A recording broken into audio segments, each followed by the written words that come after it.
Athletinnen und Athleten des heutigen Abends. Deshalb bitte volle Konzentration Richtung Norden zum Marathon-Tor. Im ersten BMW sitzt der Showman, der Musiker. Natürlich ist er unglaublich schnell. Please welcome.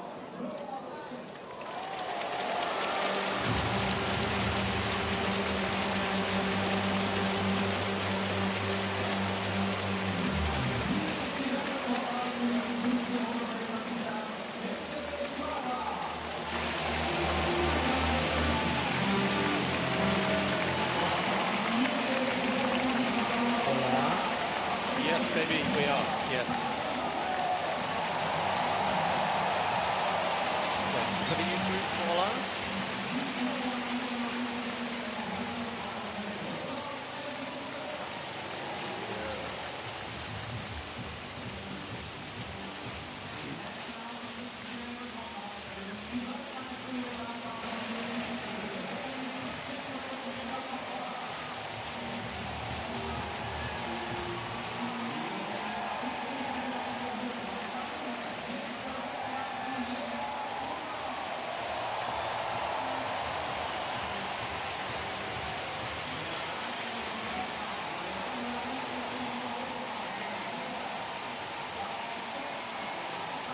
Is your internet slowed down? Don't think so. I checked it for a bit.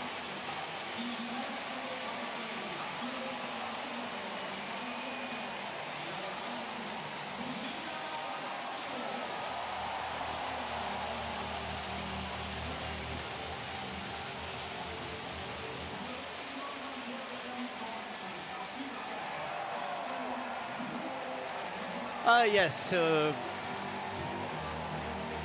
cars are going round with some of the big stars of tonight, and some cars are nicer than other cars.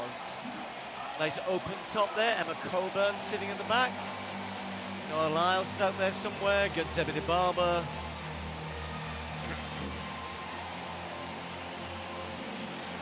Packed crowd in here. That's Elias Sprunger. We'll be going in the 400-meter hurdles, two great 400-meter hurdle races with Sprunger will probably not be in the top three, depends on how you look at it, but no, it doesn't. She'll either be in the top three or she won't. Nothing to do with your opinion. There's a shy retiring. Who was that? I don't know. Waving the crowds on.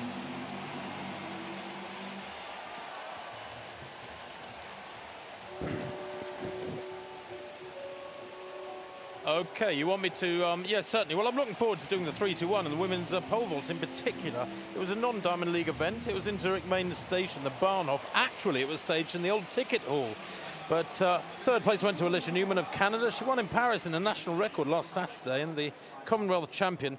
Well, she didn't exactly equal a national record of 4:82 last night. That was a height, but it was actually a new Canadian indoor record, of course, having cleared 4:72 on only the third attempt. She went over first time. Wasn't a good night, by the way, for Stefanidi and Morris, the Olympic champion and Olympic silver medalist respectively. Casey Najot took second place, clearing 4:82 as well at the first attempt.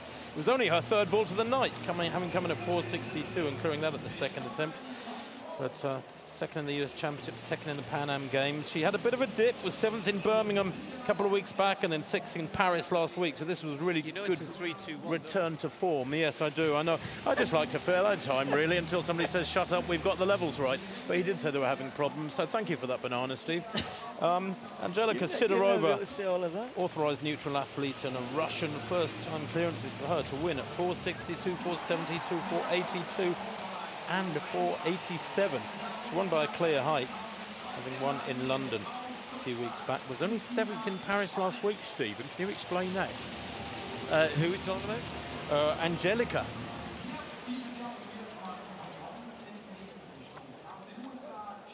Yeah. Thank you. Thank you. Oh no. Oh no. Right.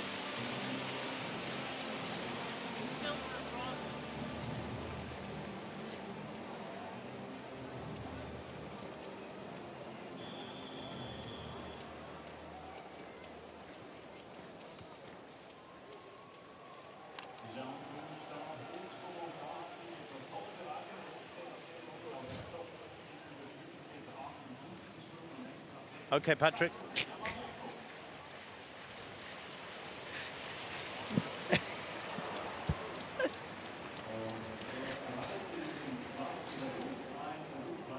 Do you know what it looks? It looks like.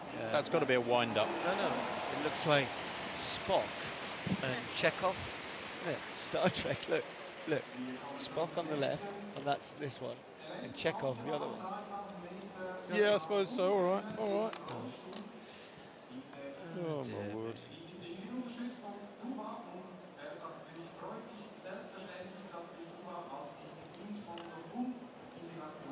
Oh, oh, hang on, gets better. Oh no.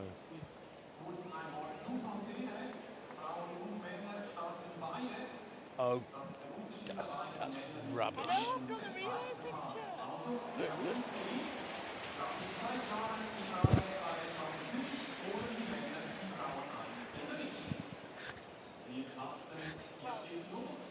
Pete Tom. I'm not one. Pete Tom. Yeah.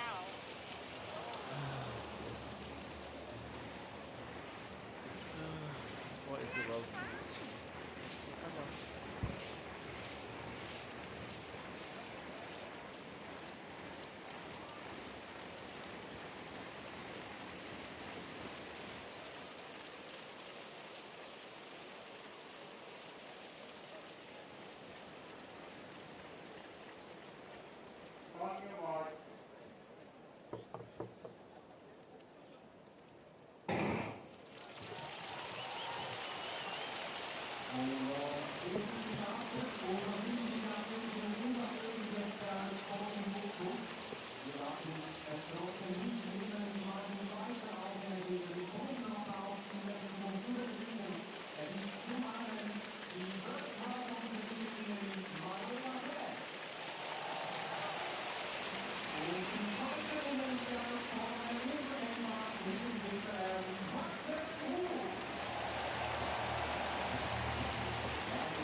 Block C20, Reihe 6, Sitz 14, T27, 313, Sitz 26. Erste Legastation im Fortschrittskoffer können bei Weltklasse Zürich Infostand im Sektor Nordost abgeholt werden.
There is a lineup for the men's 110-metre hurdles.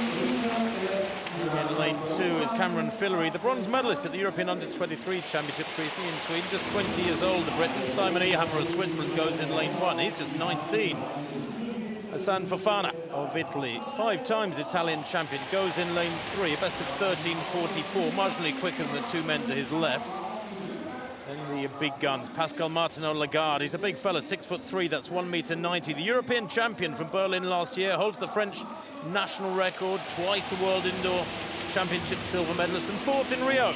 Martinot-Lagarde, in form. Jason Joseph of Switzerland, just 20 years old, very close to his lifetime best this season with 13.41.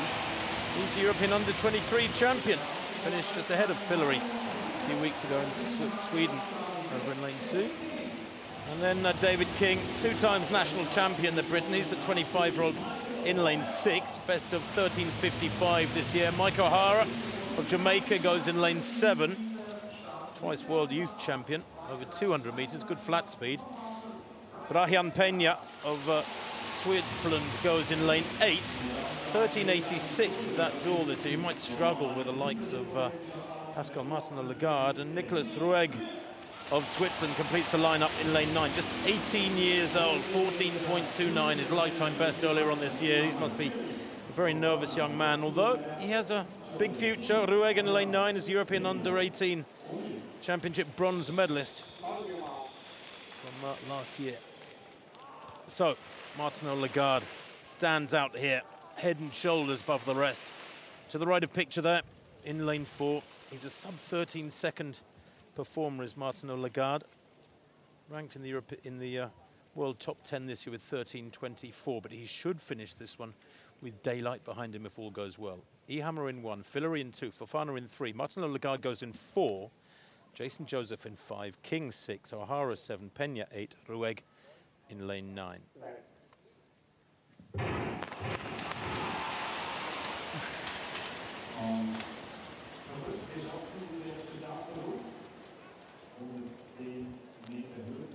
Well, just waiting to see where that transgression might have been. And Can't see anywhere there, Tim. no, Not the reaction times anyway. It looked a clean start as well. Maybe a yellow card coming. Which is still a warning. It's a warning for David King. The two British athletes, amongst one or two others here, there's a World Championship qualifying time of 13:46. We give them automatic selection for the British team. The wind, Tim, I don't think is going to be in the favour of all the sprints tonight, sadly. well, we shall see. There's not a great deal of breeze around. It was a very good B race 400-meter hurdles half an hour or so ago. It was won in under 50 seconds. For the second time of asking, then the men go to their blocks in this 110-metre hurdles. The stadium record, I don't think we need to worry about that. It goes back to 1989, Roger Kingdom, 12.92. But Pascal Martin-Lagarde goes in lane 4. The Frenchman is the reigning European champion. He has broken 13 seconds. That was a few years back. But Ehammer goes in 1 for Switzerland. Fillery of Great Britain 2. Fofana 3. Pascal Martin-Lagarde goes in 4 there with the green armband to the fourth from right. Joseph, King, O'Hara, Pena and Rueg complete the lineup. Oh dear, oh dear. Well, if it is the technical problems, it's good to get them out of the way before the main international program gets underway in about 10 or 12 minutes' time. Frustrating, this. He looked pleased, didn't he, Pascal? This is frustrating for athletes because, again, the reaction time doesn't look as though anyone has transgressed the 0.1. So it's either a technical problem, they're just looking again. How many chefs does it take?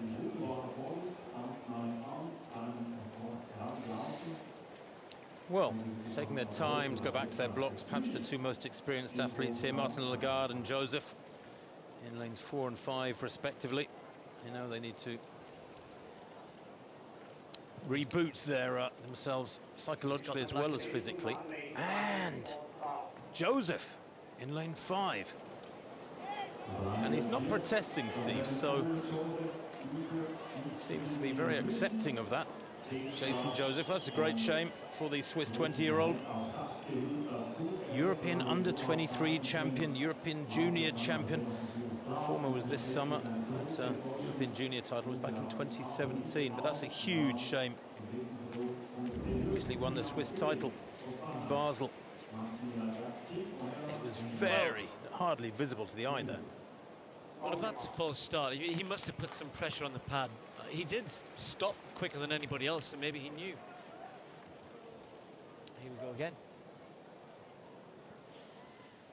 So, for the third time of asking, this men's 110-metre hurdle. Simon Ehammer of Switzerland in 1. Cameron Fillery of Britain in 2. Hossan Fofana in 3. Martin-Lagarde, the European champion, goes in 4. Joseph was disqualified in 5 for a full start just now. King in 6. O'Hara 7. Pena 8. Nick Rueg in lane 9. But watch Martin-Lagarde, head and shoulders above the rest of this field. Fourth from right. Good this time. The third time of asking. Martin-Lagarde going well at the moment. King's giving him a good run for his money, though, in lane 6 there in the white and centre of picture. In fact, might even be leading him marginally at the moment. Just beginning to ease ahead now is Martin-Lagarde. It's going to be tight at the line. 13.51 there for Martin-Lagarde. King, well, his season's best 13.55. He won't have been much outside that. It was a slight headwind, minus 0.8. But Martin-Lagarde there, being kept on his toes, so to speak, if you'll forgive the pun, by Britain's David King, 2 lanes to his right. But the win, as expected, for the Frenchman. Well, you have to feel for David King, not because he got beat by Pascal Martin-Lagarde, but that's a very good race against one of the world's best, and when he's at his best, into a headwind, which was 0.8, which would have seen him reasonably close to that World Championship qualifying that he required of 13.46. So, good performance from the two British athletes behind Martin-Lagarde. However, he has won this not by much. And I just feel as though Martin-Lagarde, wasn't he 5th in the championships? And just looking for some sort of form. Isn't really moving between the hurdles particularly well. The tall Frenchman, it's all a bit of an effort at the moment, isn't it? By contrast for King, you know, this is the sort of territory he'd love to be in more frequently. Look how close he was to springing a real surprise. And look at him, he's already looking at the clock, but he knows that, well, it was good, and it was a good performance, but Martin-Lagarde gets the win. 13.51, King 13.58, Fillery third, 13.74.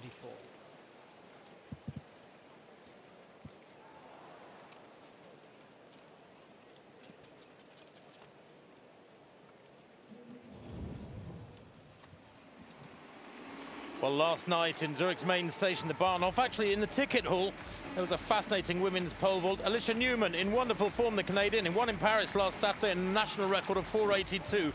Repeated the trick here last night. 4 meters 82, actually, of course, a Canadian indoor record. The Commonwealth champion delighted with that performance. She cleared 4.72 at the third attempt. That was the first time clearance for Alicia Newman. and some significant scalps to boot.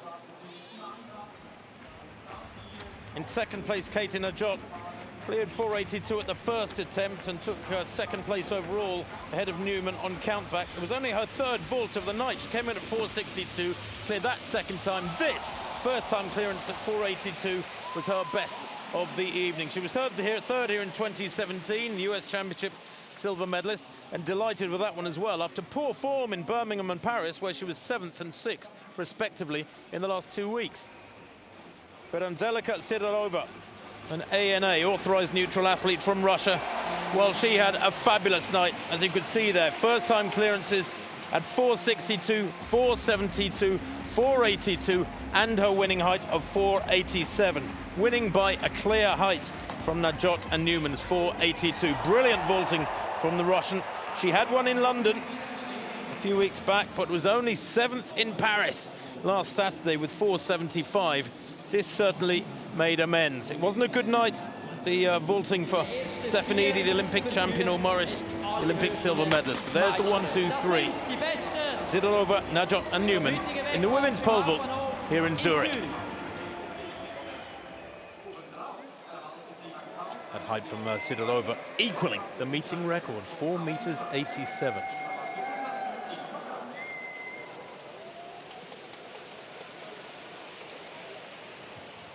So the women out on the track for the 800 meters invitational event.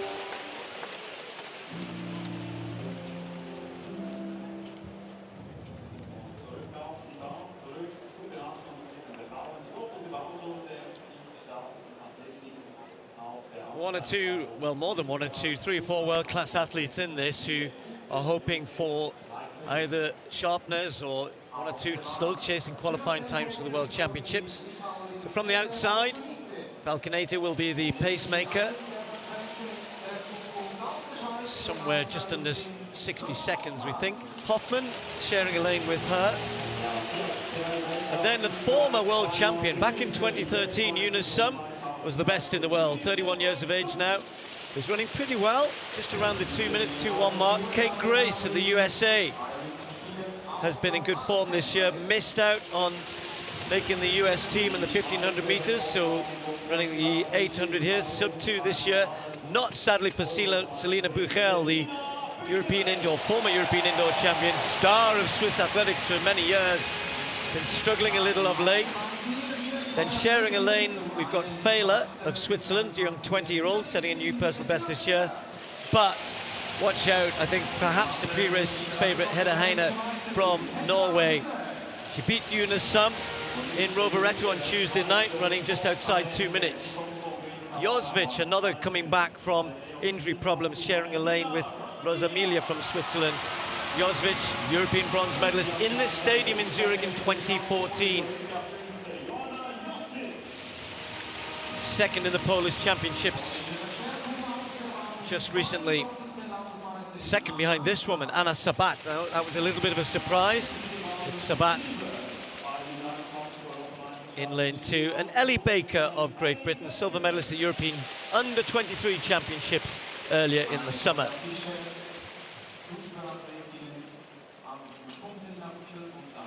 So Selina Buchel, I'm sure, will want to try and raise her game, at least with a season's best performance in front of a home crowd here. Women's 800 meters.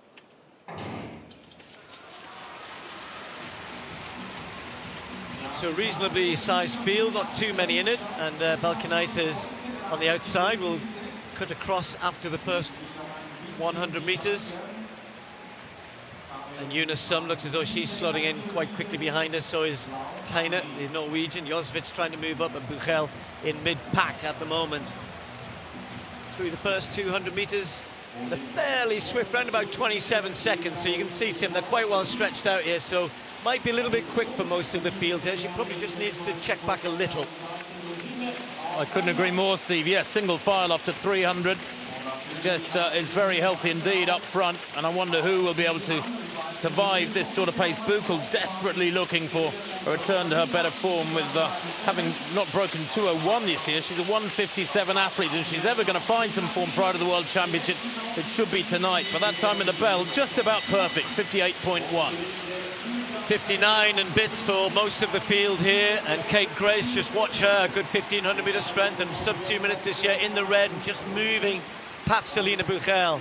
Ellie Baker of Great Britain trying to follow the American, but there's a big gap from the pacemaker to Eunice Sum.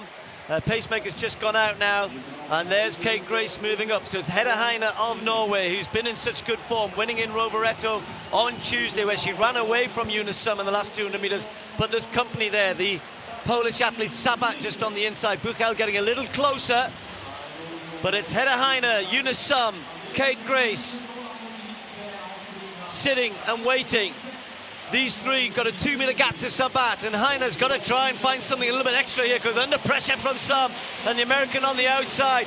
Buchel rallying, but too much to do. Eunice Sum, the former world champion, just getting an advantage. She's going to hold on to this. Sum takes it from Grace, and Heine 2 minutes, 0.4.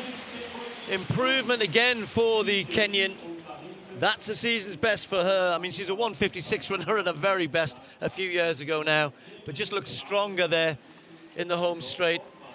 And Kate Grace couldn't quite get past her, and others were still struggling, including Buchel. I mean, it's been a disappointing year for her. I know she's missed quite a lot, but that won't improve matters, really.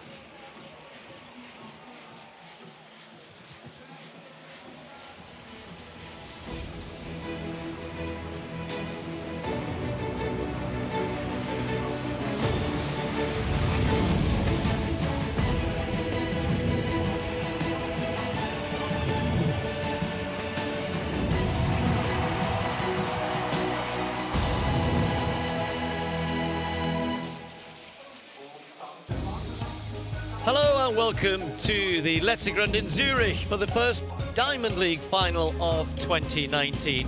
Timing is always important in Switzerland, and this meeting couldn't come at a better stage of the season, as the World Championships are now just 4 weeks away.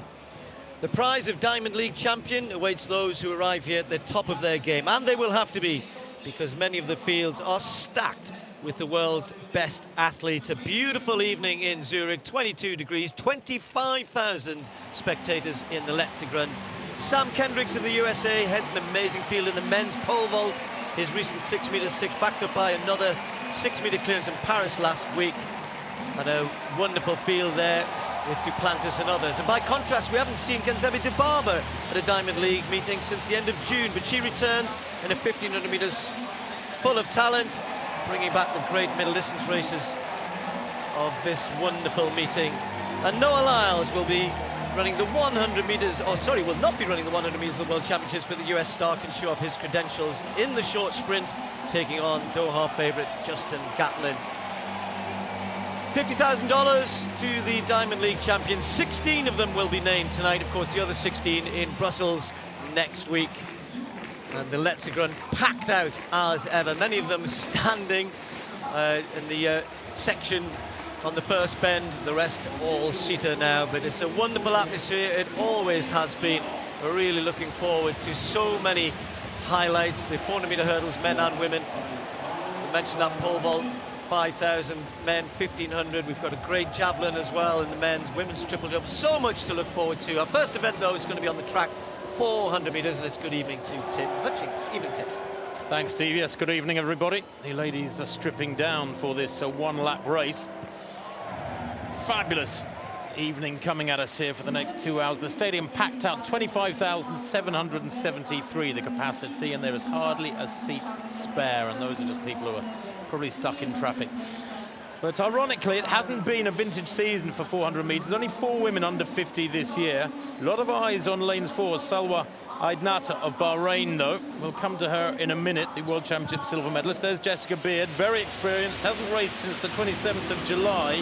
Never broken 50 seconds, Beard is so close to it, the 30-year-old.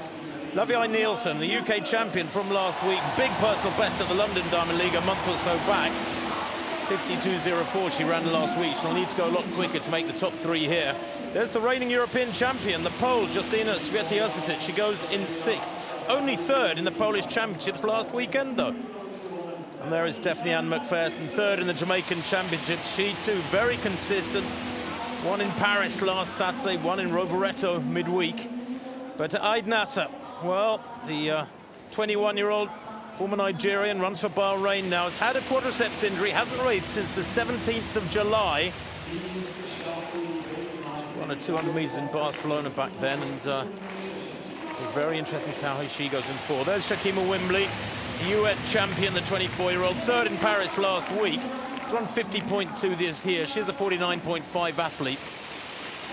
Kendall Ellis of the USA, 2nd in those US championships, 2nd in Paris last week. Peaked well for this second half of the season. She was 6th in Rome and 7th in Rabat, but much better the last few weeks. And there is Lisanne de Witte of the Netherlands, the European Championship bronze medalist from last year. Hasn't broken 51.50 this year, however. Well, the meeting record I don't think is under threat. Tratochvilova ran 48.86 here back in 1982. Only one of the 4 ladies under 50 seconds this year is in this race. But the first 3 from Paris last Saturday are here. De Witte goes in 1, Ellis 2, Wimbley in 3. Watch Aid Nasser of Bahrain in 4. She's had a fabulous season. Consistent wins up to mid-season. McPherson, Świecioszyc, Nielsen and Beard complete the lineup. Well, Aid Nasser in lane 4 is about the smallest in the race, but she has this reputation for judging her races to perfection. She's gone up pretty quickly. We'll already closing up on McPherson there in the blue. There's Aid Nasser. Lovely, smooth run, long stride. She really does hits the track with those feet of hers. Beautifully fluid style. She's pulling away from Wimbley, their 3rd from right, centre of picture. But Aid Nasser, is she back to her best? She's had fabulous wins in Shanghai, Rome, Rabat, Lausanne, and a smaller meeting in Hungary in recent months.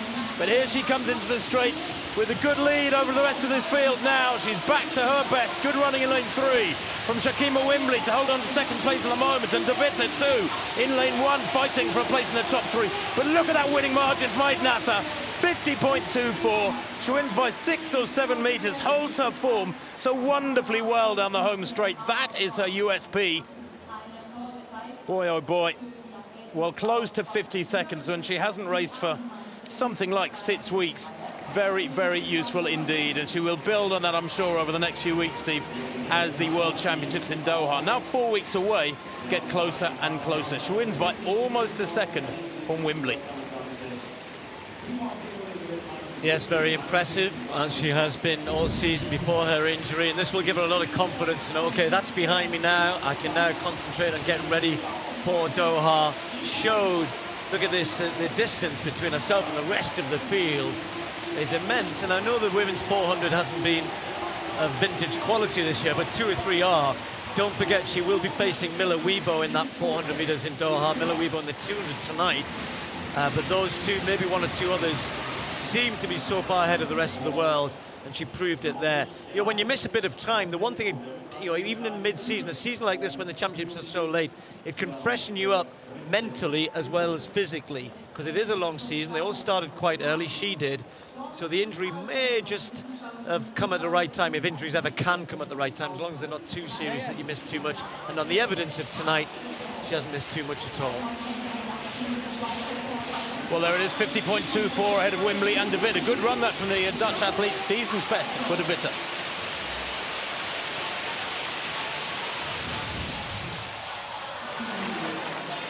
An enthralling women's triple jump, and the scene was set in round 1. Pavia, the 23-year-old Cuban, went out to 14.49 right at the beginning of the competition. That would remain her best, though. It was good enough for 3rd place, holding off the recent US champ, Katura Orji.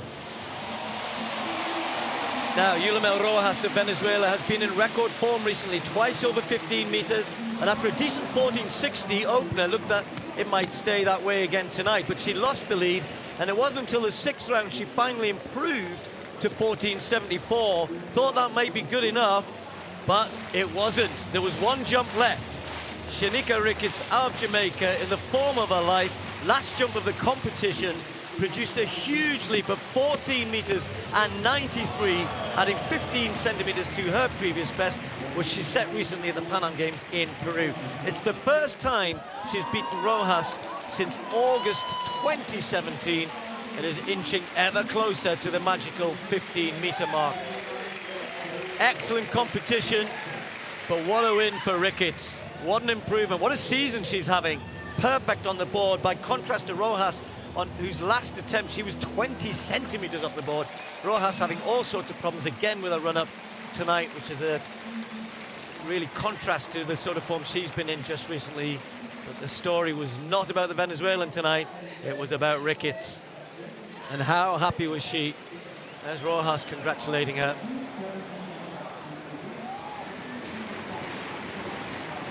So, Ghazal at 2:24, the World Championship medalist in this pole vault, in this high jump, not having a good night at all. On the bed nearest us on this first bend, I'm afraid. The Syrian going out at 2:24. And Barshim, who has had all sorts of injury problems, also not having the best of nights. He going out at 2 meters 20. Well, he will come back, I'm sure, the 28-year-old.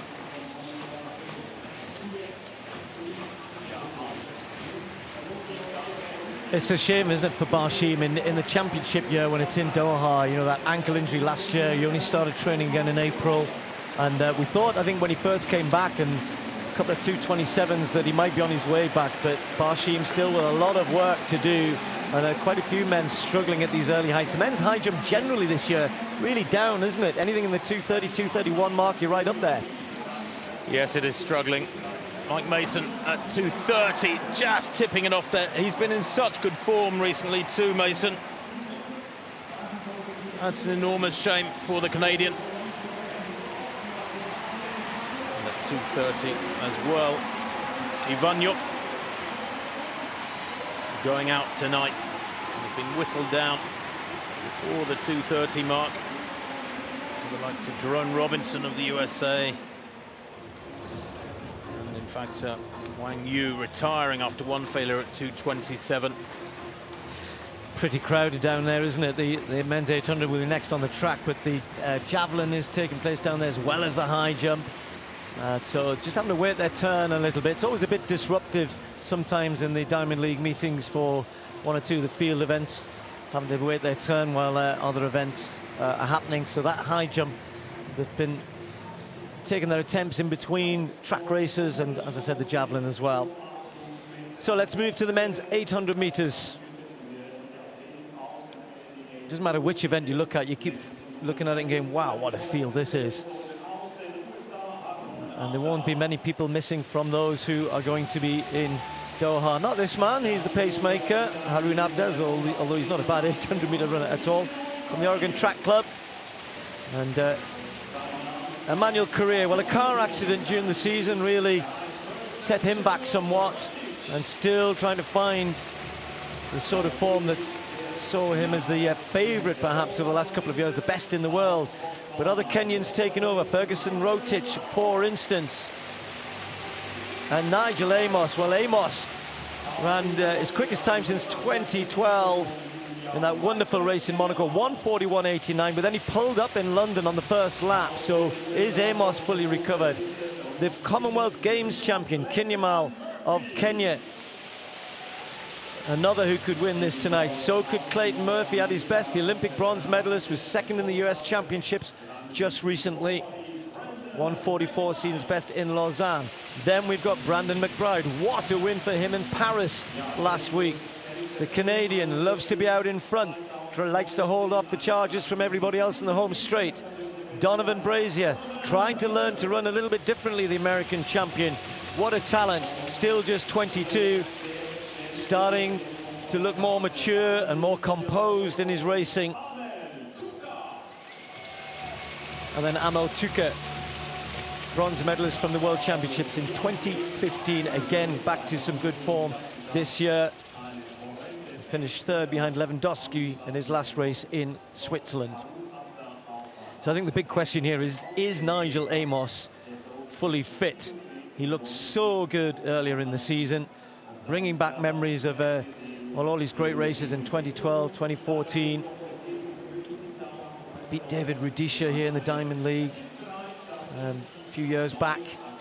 But Emmanuel Carrère, this incredible talent, who himself ran 1:42.05 in London last year, he's had his problems as well. And then the other two Kenyans, Kinyamal, Rotich, and the Americans, Brazier, Murphy, McBride of Canada. Men's 800.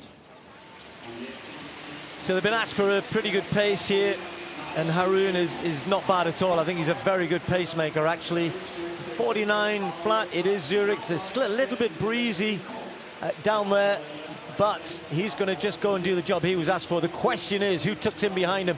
And they're from the same training camp, the two of them.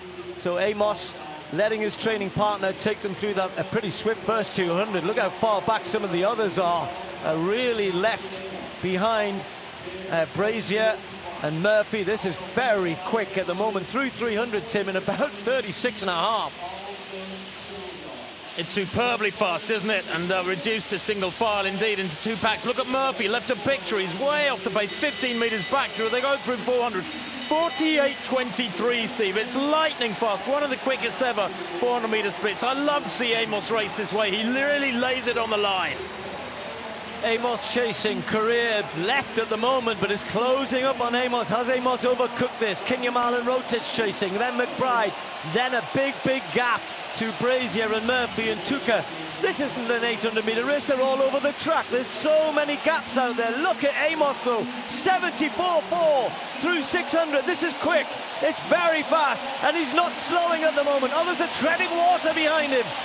Amos, can he last the last 100 metres? This has got to be hurt. Carrère is treading water. Brazier coming from way back. Amos is going backwards now. Look at his head, and look at Brazier. Brazier's going to win this from the way back in the field. Incredible running. McBride might have even got second. Well, that's one way not to run an 800 metres. It was brave, but you might also say it was silly, because he was heading for a world record had he been able to maintain the pace. But it was Brazier with a perfectly judged performance, a new personal best. And that, for Donovan Brazier, signals a massive I hesitate to say I'm a gold medal contender, but you have to say that, Tim, after a performance like that. He's beaten the best around here, and he did it the right way. He judged it perfectly. He said in the past, I've been impetuous in the past, I haven't been smart about my racing, but goodness me, was he smart there. And that takes a lot to sit off it that much. Well, Donovan Brazier came into this race with a 1:43 best for this year, indeed close to his lifetime best. But he judged that to perfection. You're dead right, Steve. And even he at 400 metres must have thought, what on earth are they playing at? He probably went through in 49.5, but it was way back. And even that was super fast. So no wonder it looked like he was flying down the home straight. In actual fact, the others were all running in treacle. And gosh, Amos here looked like he was running in melted tar. That was only a 1/10 of a second off Johnny Gray's US record, which has stood for so long. And surely, look how relaxed he is coming down the home straight. That, to me, was a very mature performance. As I said, it does take a lot to trust yourself, Tim, to sit that far back. In an 800-metre race, at 2:50 to go, Brazier must have been 30 metres, at least, behind the leader. A set of fast times behind him, but it was the winner. That's the big story. Brazier, Amos will look at that and say, well, I had a go, and he was brave to go out that quick. Well, we can go to the women's shot put competition now. And the stadium abuzz with that 800 metres. So we see Christina Schwanitz.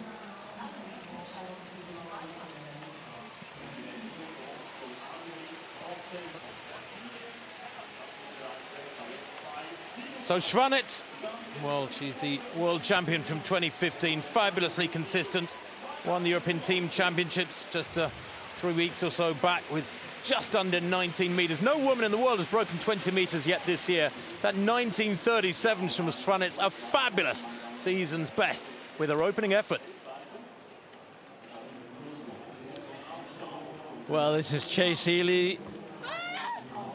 Great season for her, winning on the Diamond League circuit as well, and that's a good effort from Chase Healy. Now, You know, tonight to produce your best, come to the Diamond League final in good form is great, but this could be the best she's ever thrown. Chase Healy there in this second round. That may well be a personal best, just waiting for it to come through. She knew it was good, didn't she? Even though she's looking pretty calm there. Little fist pump to herself to say, yep, that's it. Yes, it was. It was a new personal best, 1968. Gong Li Zhao, though, going out in the 4th round to a massive heave. Opened with 1915, then 1936, then 1943, and this, 19 meters 90. The best throw of the competition. She knew it too. So close to approaching the 20-meter margin. But the world #1 setting a world best with her 4th round effort.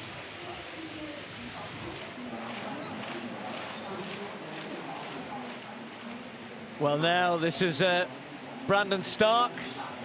Cricket fans will know Mitchell Stark, the Australian bowler. But what a season he's having, and continues here in Zurich. 2 meters 30.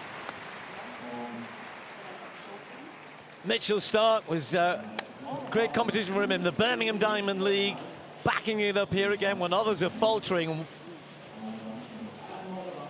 And as I was saying earlier, anybody managing to clear 230, you've got a very good chance of winning any of the Diamond Leagues, and who knows, even going into the World Champs. So he moves into the lead, only Protsenko left.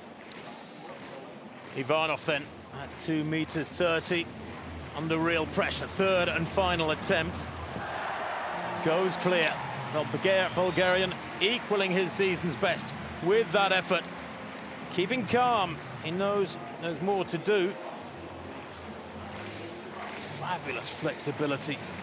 Just easing over that one, the 25-year-old. And only a centimetre below his lifetime best from 2 years ago. Well, here is Protsenko. Bar now at 2:32. Ah, that's good. That's lovely. Yeah, he's looked very good. Just one little falter, 2:24 when he had a failure. Ever since then, it's been first-time clearances for the Ukrainian. So Protsenko then gets the advantage. It's a tight competition, but that might be enough, who knows. Season's best, just at the right time.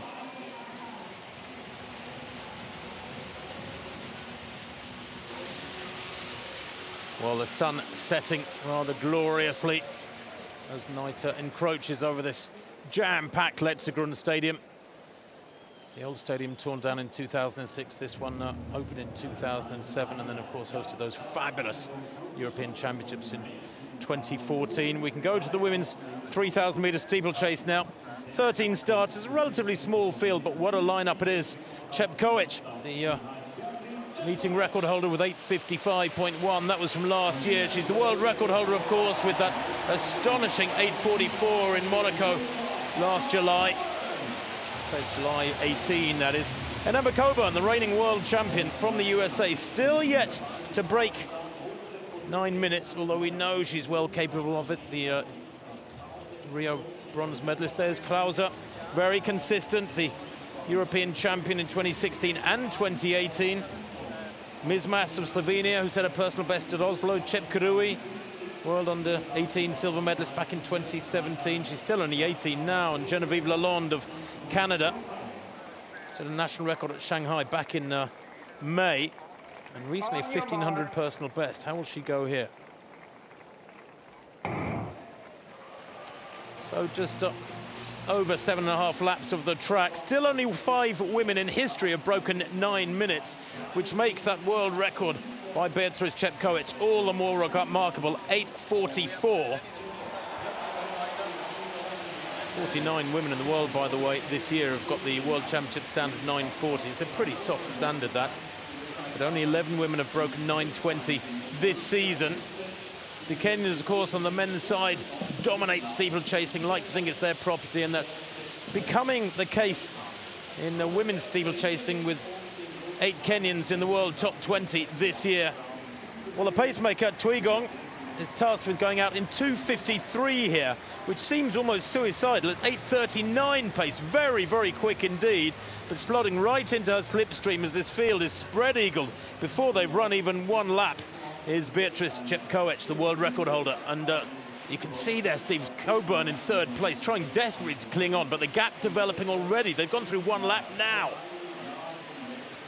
Yeah, you can see Emma Coburn's dilemma here. It's I know I want to. The competitive instinct in me says I want to go with Chepkoech and see if I can go with her. But as you've just said, 8:40 pace. I know that that sounds silly. It seems silly to go through the first 1,000 meters that quick. So the danger for her is that she's caught in this kind of no man's land. Geruto's tagged onto her, so maybe the two of them can work together. And if Chepkoech can't stay with the pace, can't work the pace, get a group of 3 together. But it's brave from Coburn, brave from Chepkoech, but of course we've seen her do this on so many times, so many occasions, with those 3 already with a good 10-meter gap on the rest of the field.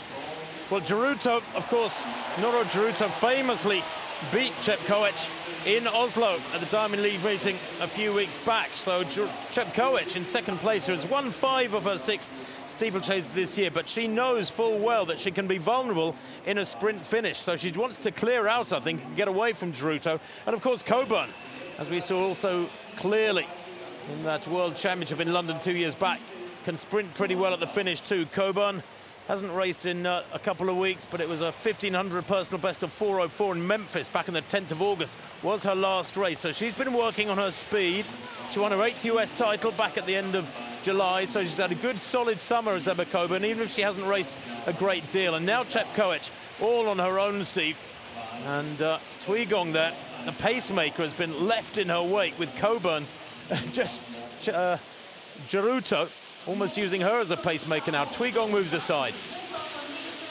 Yeah, it's a bit embarrassing when the person you meant to be pacing for gets to 2 laps and that's enough, thank you very much, and moves out. 2:51 through the first kilometre. I don't know why she did that, because she wanted 2:53. 2:51, Tim, sorry. 2:51 through the first kilometre. If you're running a flat 3,000, that's just about world class. If you run up sub 8:40, 8:35 in the flat 3,000, you'd be very happy indeed. So Emma Coburn must be thinking, well, if she knew, Emma Coburn herself went through in about 2:53.5, which for her is amazing. But look at this, Chepkoech is still running away. What is going to happen over the last 2-3 laps?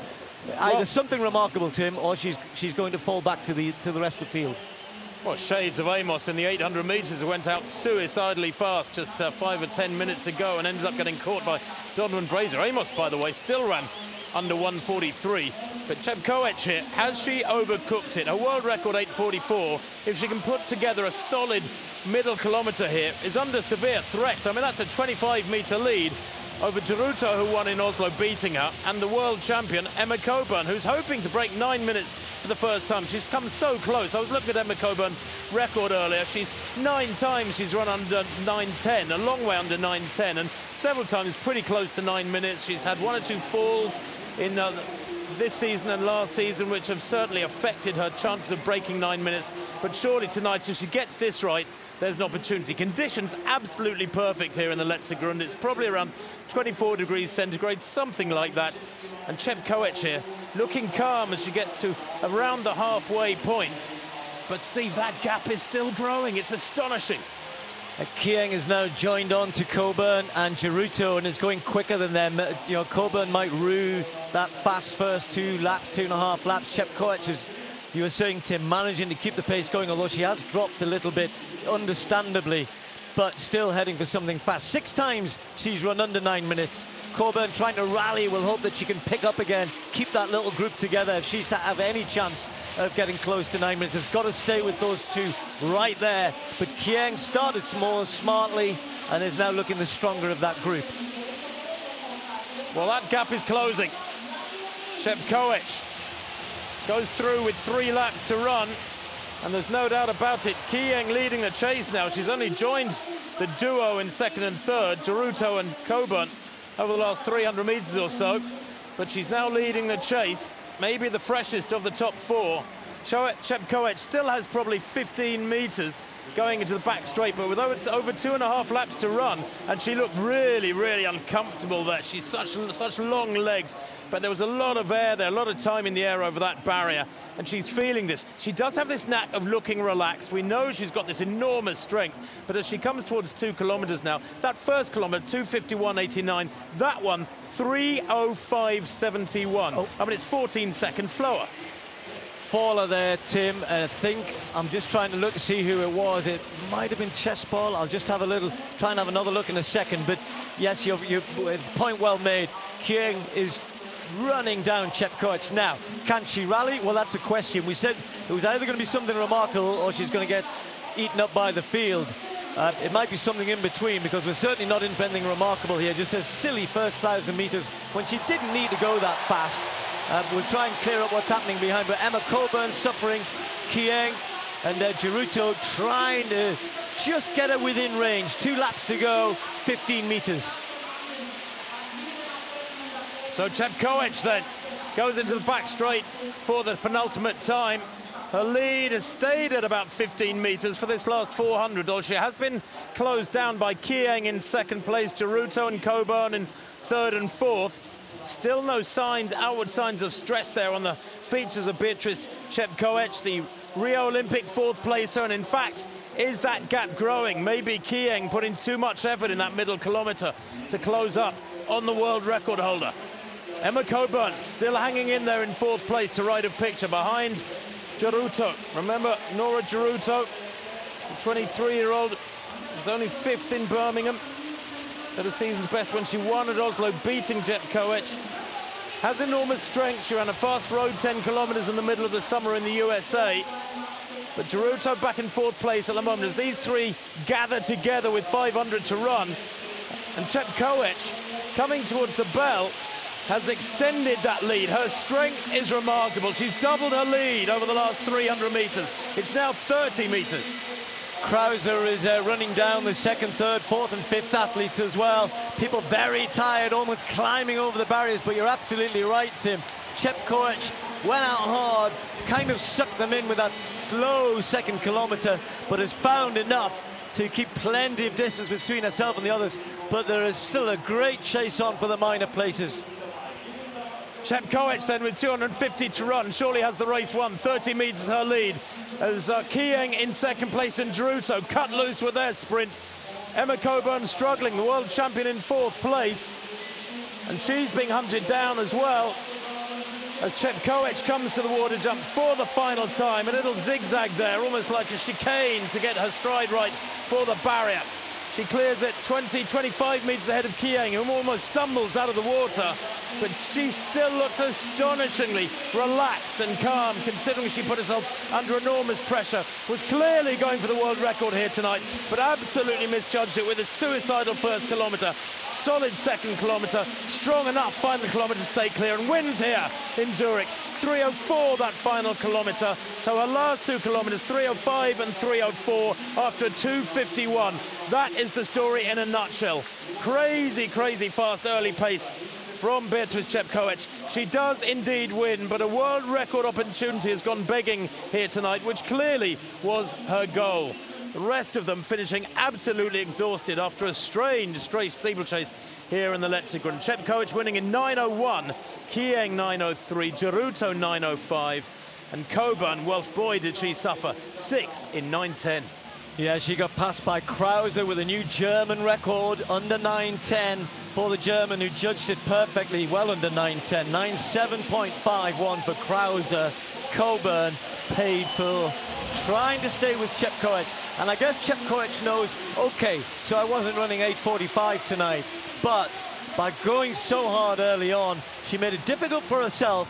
But of course, if you try and fly with the Eagles, you know what happens sometimes. And for Emma Coburn, maybe a lesson learned there. But Chepkoech is strong enough to cope with. There was, I think it was it was Yavi who went down really heavily. Sadly for her, Chespol didn't perform very well either. But Chepkoech, quite impressive how she rallied over the last 2 laps to come back In the end, the winning time, probably not that spectacular by her standards, but she wins the Diamond League final. Well, she has such enormous strength too. She's got a great 5,000 metre personal best, very quick over 3,000, and that may be key. Her strength over 5,000, her flat racing ability carried her through there.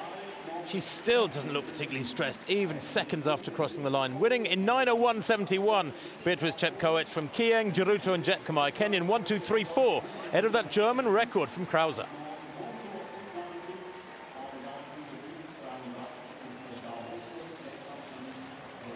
Well, Chepkoech will definitely go to Doha as the champion. Sorry, as the favourite to become the champion. Well, the women's javelin tonight with Gorodnikova in good form. She ended up taking third place on Gorodnikova of the Czech Republic. 63.05 coming in the third round for her. Silver medalist last year was the Czech. Kelsey Lee Barber of Australia, finding good form at just the right time. Commonwealth Games silver medalist last year, bronze medalist back in Glasgow 2014. Well, she was second in London at 65.85. Tonight, just a metre or so less, was second place at the Letzigrund, 64.74, coming in the fourth round of a solid series for the Australian. And Yu Huihui of China taking the win by just over 2 metres. This fourth round effort for the 30-year-old World Championship silver medalist in 2015 in front of the home crowd in the Bird's Nest, throwing 66.88 to keep the rest at bay. World record holder Barbara Spotakova, fifth on this occasion, 62.25. But Yu Huihui on top of the pile this evening to win this Diamond League final.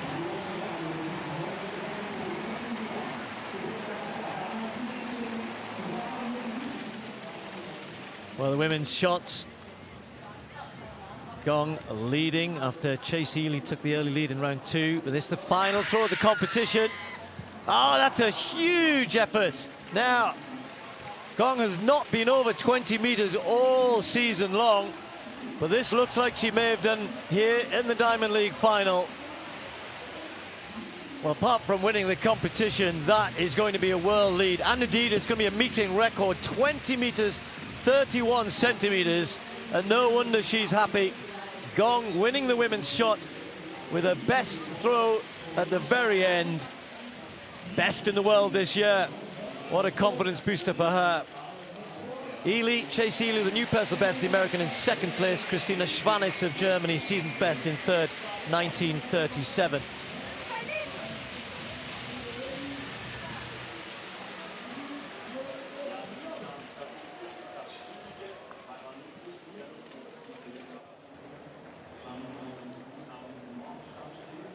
Well, next event on the track is the women's 200, but the men's high jump still going. It is indeed. Andrei Protsenko finding 2:32 good enough for the win tonight. That's his third time failure on 2:34, but he won by a clear height. Ivanov of Bulgaria took third with a third time clearance at 2:30. Brandon Stark cleared that height first time, but then had 3 failures at 2:32. That fabulous first time clearance for Protsenko. And then, of course, failures at 2:34, which we've just seen the third of. He was second in the high jump with 2:28 last week. But what a shame to see athletes of the caliber of Mutaz Essabarshim back in 10th place, sharing that position with Ghazal. Big names just not firing so far this season in this particular discipline, and it allows athletes like the Ukrainian Protsenko to come through, although he is no mean performer. He's a 240 jumper, of course, in his own right, albeit that was 5 years ago. 2:32 for him, a season's best, with Stark in second and Ivanov in third. Both clearing 2:30 and both equaling their season's bests.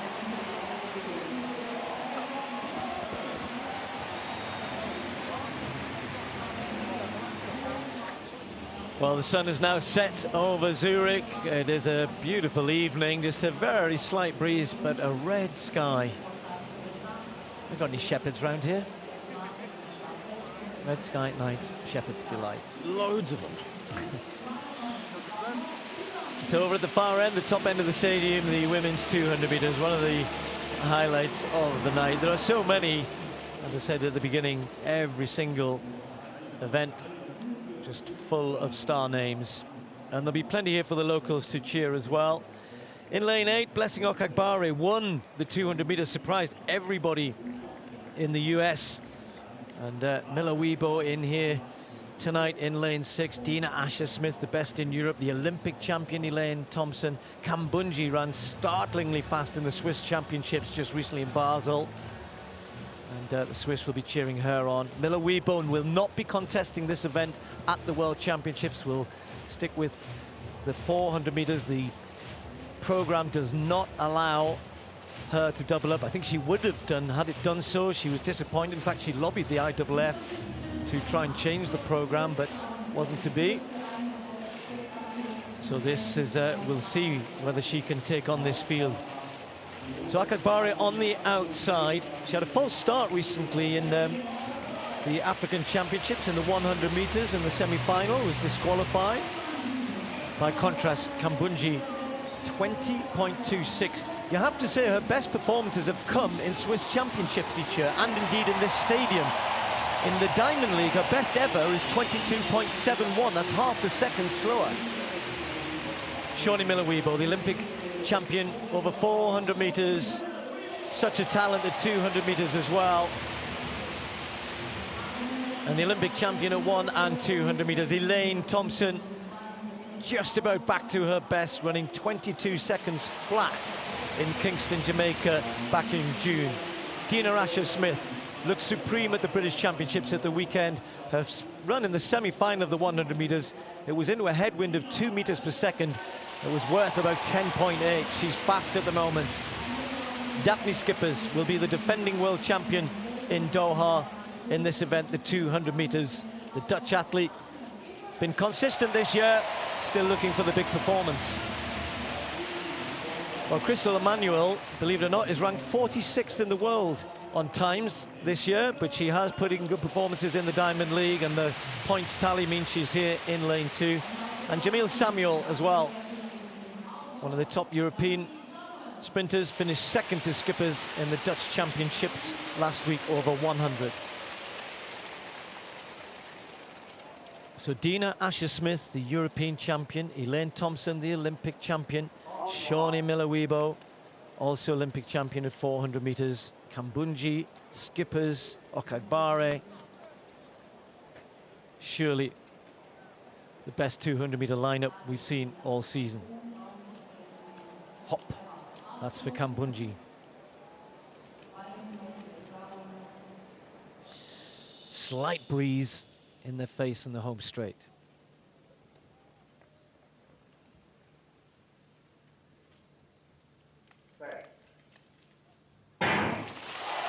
Asher-Smith quickly away. So is Miller Weibo already up on Kambunji. Elaine Thompson with some work to do. It's Dina Asher-Smith and Okagbare and Miller Weibo as they come into the home straight. Not much to choose between them. Dina Asher-Smith with half a meter over Miller Weibo. And the 400 meter runner starting to stretch away already. And Shawnee Miller Weibo is moving away from this great field. Shawnee Miller Weibo 21.74. Asher-Smith in second. Well, there are a few people who have run faster, probably 10 or 11. I'll work out exactly on the world all-time list where that sits for Miller Weibo.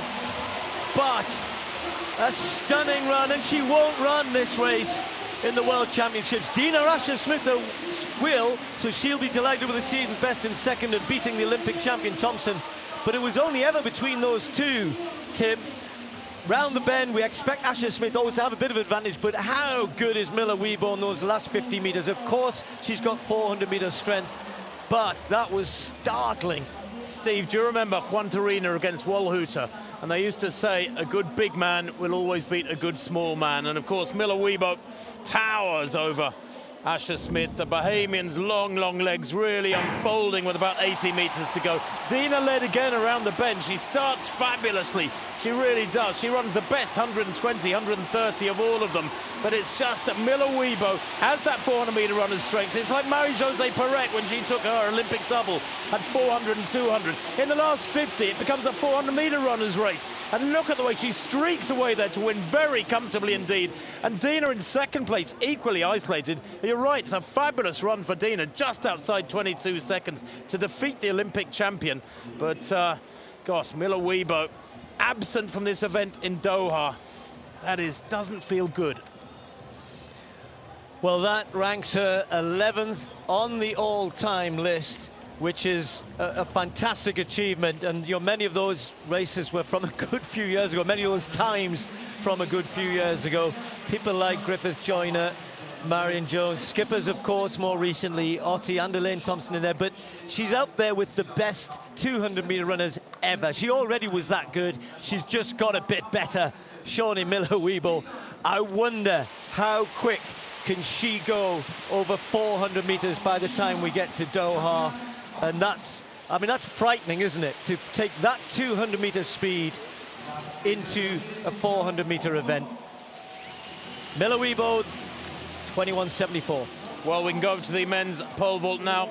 Mondo Duplantis cleared 5.73. Okay, he came in at 5.58. Popped over that first time, and 5.73. Here he goes at 5.83. He's one of this astonishing trio of 6-meter vaulters this year, and that one no trouble at all for the young Swede. Brought up in the USA, but has opted to continue vaulting for Sweden. And of course, with Sam Kendricks vaulting 6.06 at the US Championships, that is now the US record. There was this ridiculous situation after Berlin last year where Duplantis won the European Championships for Sweden, that it was also a US record. So he's a US citizen. Now here is Kendricks, who is very much the US record holder on his own. Slight disadvantage already. Kendricks having had 2 attempts at the previous height. First time this time. Back in the game. Well, they all get on so well, and obviously when they're competing, the rivalry has to come to the fore. Of course it does. But look at that from Kendricks. Well, I don't know, 6.10 there, who knows? That was 5.83, and there was a good 20 centimeters at least there, and that's obviously, that makes it, sometimes at the lower heights it can look like that, but as I said, he's back in the game there. He stays second though because of the failure at 5.73. Well, here is Cole Walsh, the new face on the international circuit this year. Second attempt for him at 5.83. Had a hiccup at 5.43, then the next 2 heights, first time. This for Walsh, good. Very good indeed. Well, the 24-year-old has developed relatively late. And that's a personal best for Walsh, improving on his 5.81 from Oslo back in the middle of June.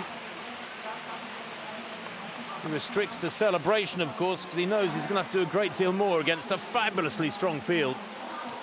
Well, he's had some wonderful nights already this year. Lisek always smiling as well. Anything you can do? I'm not saying it's necessarily better, but look how much it means to him. He wants to be in the game here with Kendricks and with Duplantis. He's got to stay with them. Walsh has joined the party here as well. We were hoping this men's pole vault would be a good one tonight. So far, so good. Lisek clear at 5.83.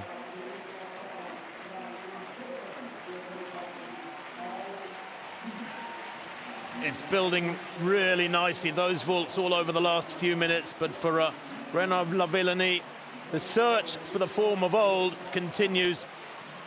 Lavillenie in trouble at 5.83. Cleared 5.73 at the second time of asking. The confidence is gradually returning. He didn't come in until 5.58. That was a height later, for example, than Lisek, who has cleared 6.02 this year. It's the height later than everybody apart from Duplantis, who came in at this same height. But here, Renaud Lavillenie in real trouble, I'm afraid. And he just cannot find the consistency. The out-and-out world record holder, of course, with Renaud Lavillenie with 6.16. That, though, was a few years back. And at the age of 32, he's not exactly doing a Bubka, isn't he? Remember Bubka? Went on year after year, world championship after world championship, well into his 30s, defeating all comers. Renaud Lavillenie has just lost his mojo. The Olympic champion back in 2012 still doesn't have an outdoor world title after so many attempts and so many minor medals. But in the form he's been showing in recent weeks, while there's been an improvement, he won't win in Doha. It would have taken an astonishing turnaround to take gold in Qatar.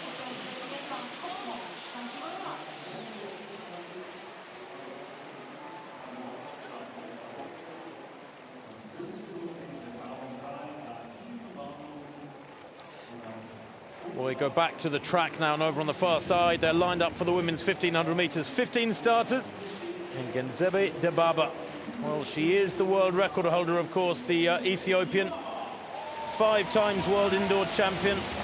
Just one major outdoor title, that was the world title in 2015. And Sifan Hassan, the world record holder for the mile in Monaco, just a few weeks back, the world indoor champion in 2016. Set was a European record for 3,000 meters at the Prefontaine Classic back on the 30th of June. Many think that was unofficially a world record because everybody ahead of her is Chinese. And it was back in the dark days of the early 90s. Eilish McColgan in there for Great Britain. Been in good form, fresh from winning the UK 5,000 meters title comfortably last weekend. Sklabas of Switzerland, the 18-year-old. Well, her personal best is just 4:10. She may struggle in this company or be dragged to a huge personal best. The world record holder over 1,500 against the world record holder over the mile. Dibaba against Sifan Hassan of the Netherlands. She's only run 3 1500s this year, Hassan. We know she's fabulously strong. She's mixed up her racing this year. She ran a 10,000 meters back in early May in the USA in just outside 31 minutes. But Chanel Price, the pacemaker, who's a very good 800-meter runner herself, a 1:59 800-meter runner, has been asked to go out here in 62 seconds for the first 400, and then slower marginally to 2:05 for 800 meters, which sets it up, Steve, for something a long way under 4 minutes. And just as was the case in the steeplechase, with Debu Stafford there back in, what, 4th place, it's very quick early on. Well, they just got to be sensible. Dibaba wants a fast pace. Hassan knows that. She always starts a little slow the first 200, but it's good to see Hassan get involved. Klosterhalfen in the form of her life. Sigai won't be too far away. And then the others will be hoping they can get dragged round. No Laura Muir, of course, a Diamond League champion from last year. Injury keeping her away as she tries to get ready for Doha. So sub 3:55 perhaps, that's what Dibaba's looking for, I think, Tim. And 61.6 for the pacemaker. That's pretty perfect. Dibaba herself right on 62. Yeah, Chanel Price, very reliable, very experienced.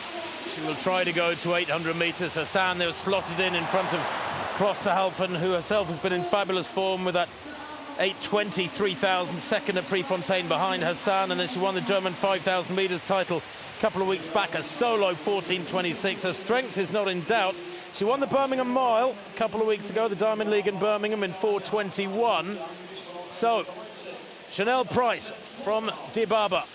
And then Segai has slotted in there into 3rd place. Segai, Gurav Segai, the World Indoor Championship bronze medalist 3 years back. She's fast and strong. She ran an 800 personal best in Paris, going under 2 minutes, as Chanel Price eases to one side. 700 meters, enough for her. Now, will Dibaba here push on this 3rd lap? Because she must fear, surely, the finish of 2 or 3 of those behind her. That first lap, Steve, 61.6 you said was perfect. This one, 66.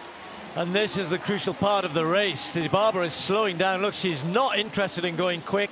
They're almost stepping over her, falling over her. Sigai looking around because suddenly the whole field is bunched up. Interesting tactics for Dibaba. We don't even know, Tim, if she's going to run the 1500 at the World Championships or not. So maybe this is a tryout. Maybe this is a bit of a test for, right, I'm not just going to go flat out. I'm going to see if over the last 400-500 meters I can run away from Klosterhalfen and Hassan, who may well be in the 5,000 meters. But look at Jenny Simpson moving closer. Sigai's in there as well. Debu Stafford, they can all finish quick. 13 athletes then in the group. It's bunched dramatically over the last 300 meters. They approach the bell. Dibaba leads from Segai. Klosterhalfen in 3rd. Hassan in 4th. Debu Stafford in 5th. They go through in almost exactly 3 minutes there. Now it opens up again. Dibaba seemingly toying with this field, but will she win here in Zurich 2019? The acceleration of this last 100 metres has been vicious. Jenny Simpson struggling to go with it. She's lost 5, 6, 7 metres on this pack as Dibaba now tests their raw speed. And look at Hassan. Glides up onto the shoulder of Dibaba, eases past her, leads through 200 metres to run. It's Hassan, Dibaba, Klosterhalfen. Fabulous running here from Debu Stafford, who is looking strong in 4th place. Segai is spent back in 5th place. The field streaming past her as Hassan eases away from Dibaba, who looks so mortal here. That first lap was such a waste, 61.6, followed by a 66. Hassan has cashed in here and destroyed this field over the last 400. Look at that time, 3:57.08. 57.7 the second lap, the final lap. Klosterhalfen a brilliant second. Debu Stafford third, taking some big scalps. What a strange 1,500 metres here in Zurich 2019. And once again, Dibaba and the request for these very fast times, Steve, disrupting what we expect as a normal 1,500. That's not a bad thing. No, Tim, she's limping. I think the answer to that is she was limping all the way around that last lap. She's injured. So that's why we haven't. We're now getting some answers. The reason we haven't seen Dibaba for a while, she's obviously been carrying a problem. Come here to test it out. She's in trouble now. And Dibaba was limping down. There she is, walking away. Now, whether it's a really bad recurrence of an injury we don't know about, don't know. But that wasn't Dibaba. And certainly the last 100 metres, she was running on one leg. Doesn't matter to Hassan. She attacked hard. Smart race. Klosterhalfen as well. The two of them, of course. And as you said, so used to training with each other these days. National record for the Canadian. She's had a wonderful year. But look at Dibaba coming in here. She's not running properly at all. And then when she crosses the line, well, you didn't see it on that replay. So question marks remain over Dibaba. Hassan, has she chosen the right event for the World Championship? She's going in the 5,000 metres. There's a little bit of pushing and shoving, nothing too silly there. It's because this is where Dibaba had slowed so much. Maybe, Tim, first lap 6.2, then she felt something. Slowed right down, I don't know. Maybe tried to go again, and then got into trouble when she stretched again. I don't know, Steve. We so often see Dibaba toying with fields like this, running strange laps. I don't think we should take anything away from that fabulous win from Hassan. I suspect she'd have given Dibaba, injured or not, a fabulous race tonight. 57 last lap for a 3:57 winning time. That is special. Laura Muir capable of something like that prior to her injury over these recent weeks. But Klosterhalfen taking second place there in 3:59, a season's best for her. Debu Stafford, a Canadian national record, another one. 3:59.59 in third place. Absolutely fabulous. And for those who sat back off that very fast early pace, again, it's worked out pretty well. Hints of brazier in the 800 metres there for several of the athletes who have run quick times in that women's 1,500. Crunch time in the pole vault. All struggling at 5:93. Kendricks, first to have a go at his third attempt. Fails this, and he's out. Others struggling, though. 5:93. Oh, he's got it! Sam Kendricks gets it. Oh, look at this. It's as though he's cleared 6 metres. That's just like a lap of honour. Sam Kendricks goes clear at 5:93, with the others having had 2 failures. Well, look how much this means to him. It is the Diamond League title, but it's with Duplantis and Lisek in the field. This is his chance to get a huge psychological advantage. So Kendricks clear, the only one clear at 5:93. You'd think he'd won the World Championships again. Well, he does vault this beautifully, doesn't he? And Sam competes so much. He said to me at lunch, what are you going to find to say to me about today? And I said, look, you compete so often, it's hard to find any fresh words. It is poetry in motion. Absolutely beautiful. Well clear of that one. Third attempt at 5:93. I can confirm for you that he has initially passed at 6 metres and then has decided to call it a day and keep his powder dry. He has retired from the competition, having won with consummate ease, I would like to say. It's not really consummate ease, but by a clear height here against Duplantis and Lisek and Walsh and Renaud Lavillenie down in 5th place, sharing that with Chris Nielsen of the USA and Pavel Wojciechowski.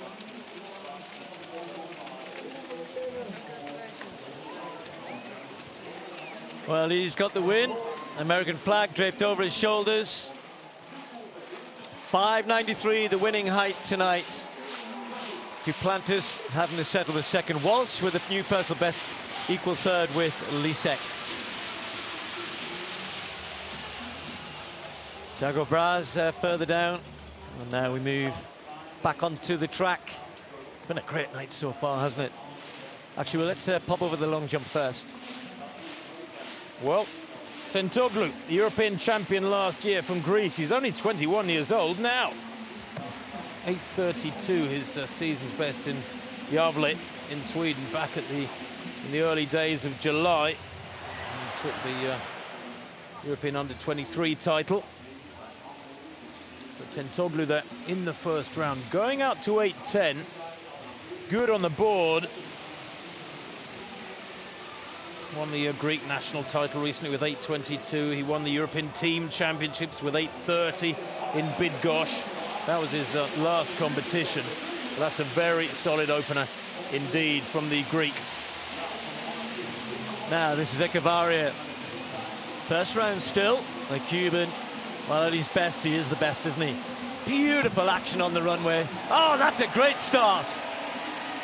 Wow, it might be the first round, but that is a great start to the competition.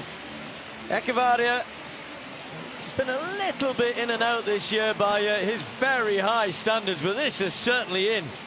Right on the board, couldn't be better. 1 centimetre from the plasticine.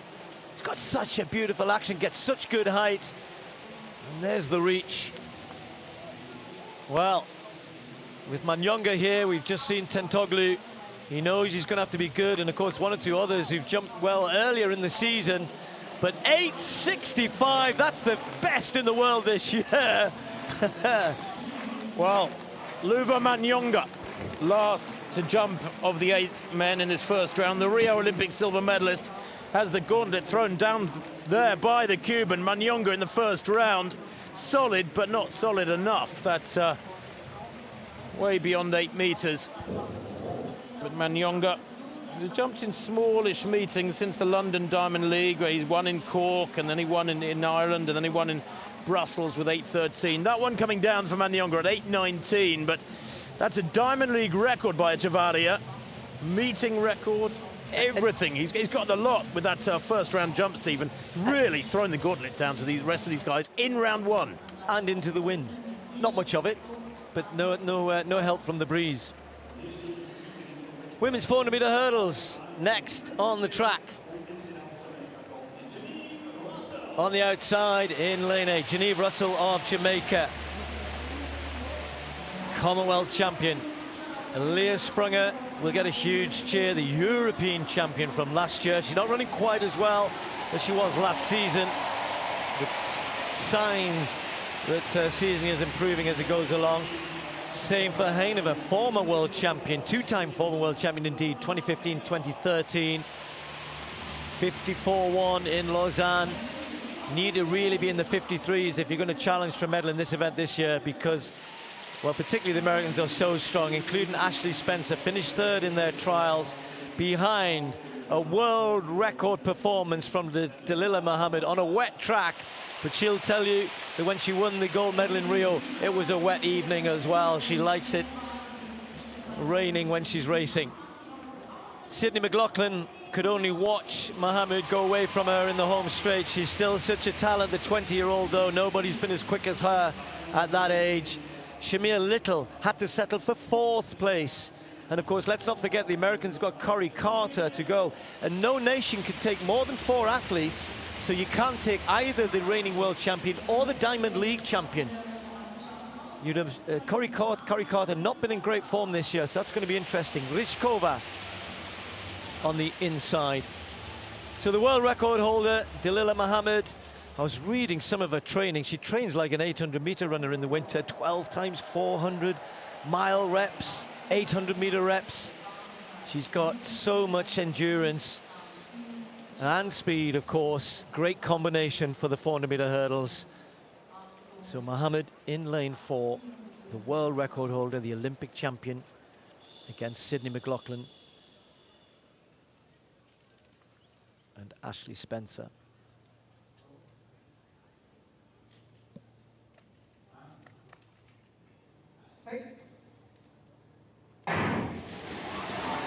So this crowd are very knowledgeable, and they know they could see something really special here, depending on, I guess, conditions and how McLaughlin feels here. Sorry, Mohammed and McLaughlin feel here.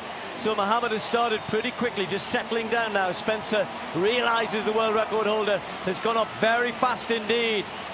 McLaughlin's gone quick to try and go with her. And Mohammed really has been attacking the first 300 in her races, but then getting stronger as they go away. But it's McLaughlin who's leading, but look at Sprunger.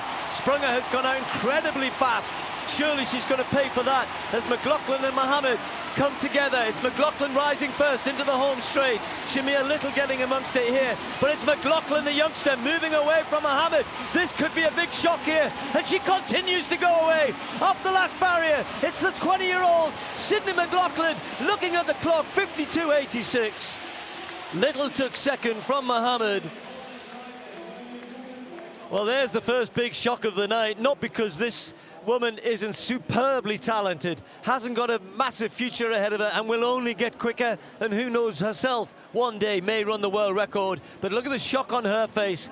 She knew that Mohammed is in the shape of her life, but for whatever reason tonight, Dalilah Mohammed, she started quickly, Tim, seemed to slow down the back straight, and then trying to get going again, but by that time McLaughlin had the momentum and was going away. Well, it was very strange the way Mohammed ran. She blasted the first 100, settled down, I think over-settled through the second 100.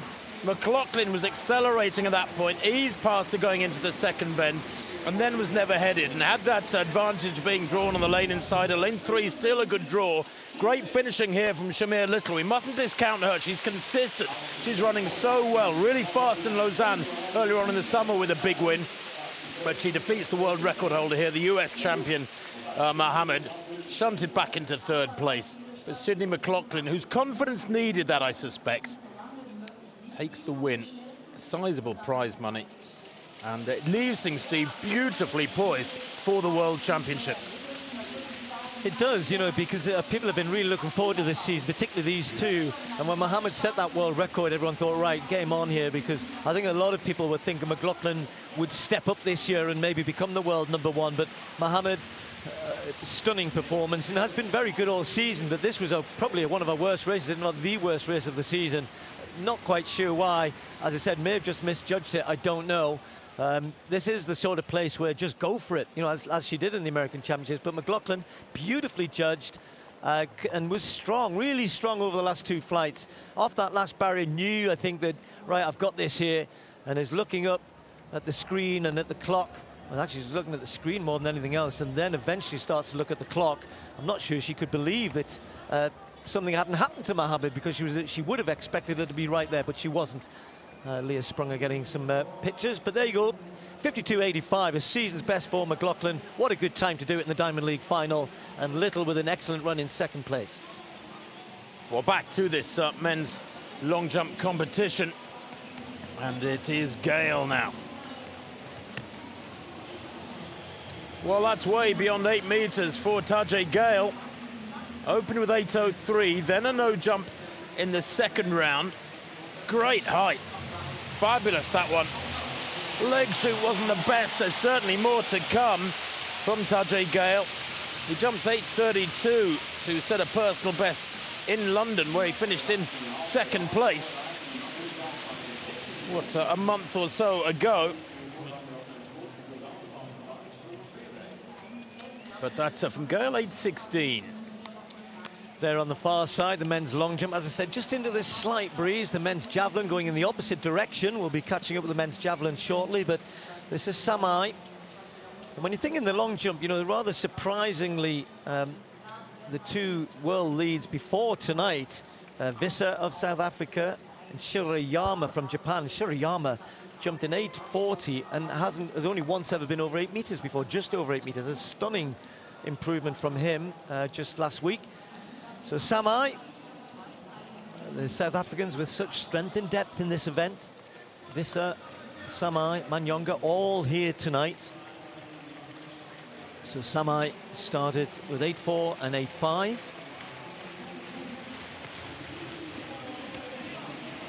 He's very quick, Samai. That's again right on the 8 meter mark, probably a little bit less on that occasion. Very quick, doesn't always transfer it into the distance he wants. Just maybe checking a little bit before the board. Yeah, you can see there, he was just trying to kind of get his stride right and didn't manage to do so. Way off, way behind the board, knew it. So 7.95 nonetheless. Stays in 6th place. Round 2. Well, Echevarria next to go. Now he's passed his second round effort, Echevarria. I think he realizes that first round jump. Remember, 8 meters 65, by far the longest jump in the world this year. A meeting record, and that is quite something. When you come to Zurich, a meeting that has gone on, goes back decades of greatness. They used to call this the one-night Olympics. Setting a meeting record is extra special. Echevarria then, fresh from that 8.65 in the first round. Can he go further? Oh, no, that looked like a no jump to me. Long stride, he's got really accentuated knee lift. He's only 21. Surely his best years are a long way ahead of him. That 8.65, by the way, his opener was only 3 centimeters off his lifetime best from last year. Still jumping into a very slight headwind. And he may have done enough. Who knows? It's certainly a target for the rest of them. A realistic target for how many of them? Maybe only Manyonga, Tentoglu perhaps, but it would take a big personal best from the Greek. Actually, just checking, Steve, 8.65 is Manyonga's personal best. Well, you never know. Good time to do it. Now the atmosphere really building here in the Lettergrund. Actually gone a little quieter in the sense that there's only the javelin and the long jump left. Men's pole vault already concluded. So Manyonga round 3, Echevarria leading with 8.65. He's stretching for it for me. You know, it's not the fluid Manyonga which we've seen in the past. I mean, he's still jumping well. He's still jumping very well. But look at that, little, very ragged for Manyonga. Well, that couldn't be better, could it? But then after takeoff, just watch this. You know, you can see the effort. The effort. He just wants the big jumps and not coming at the minute, even though 8.19, 8.18, many long jumpers would be happy with that.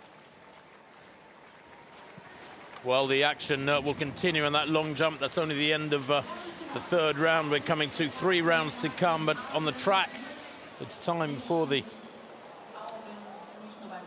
men's 100 meters.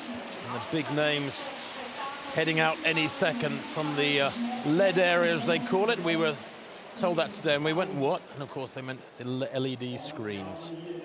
So it's the LED screens from now on. I hope they're not that heavy. Wadam Jamili will be the first out, fresh from winning that UK 200-meter title last week in 20.08 into a headwind. He was second in the 100 as well. He's in wonderful form. He's the member of the British 4x100 World Championship squad. Johan Blake, well, he holds the meeting record. Blake from 2012, 9.76, the Jamaican. He will go in lane 2. Winner in Birmingham 12 days ago.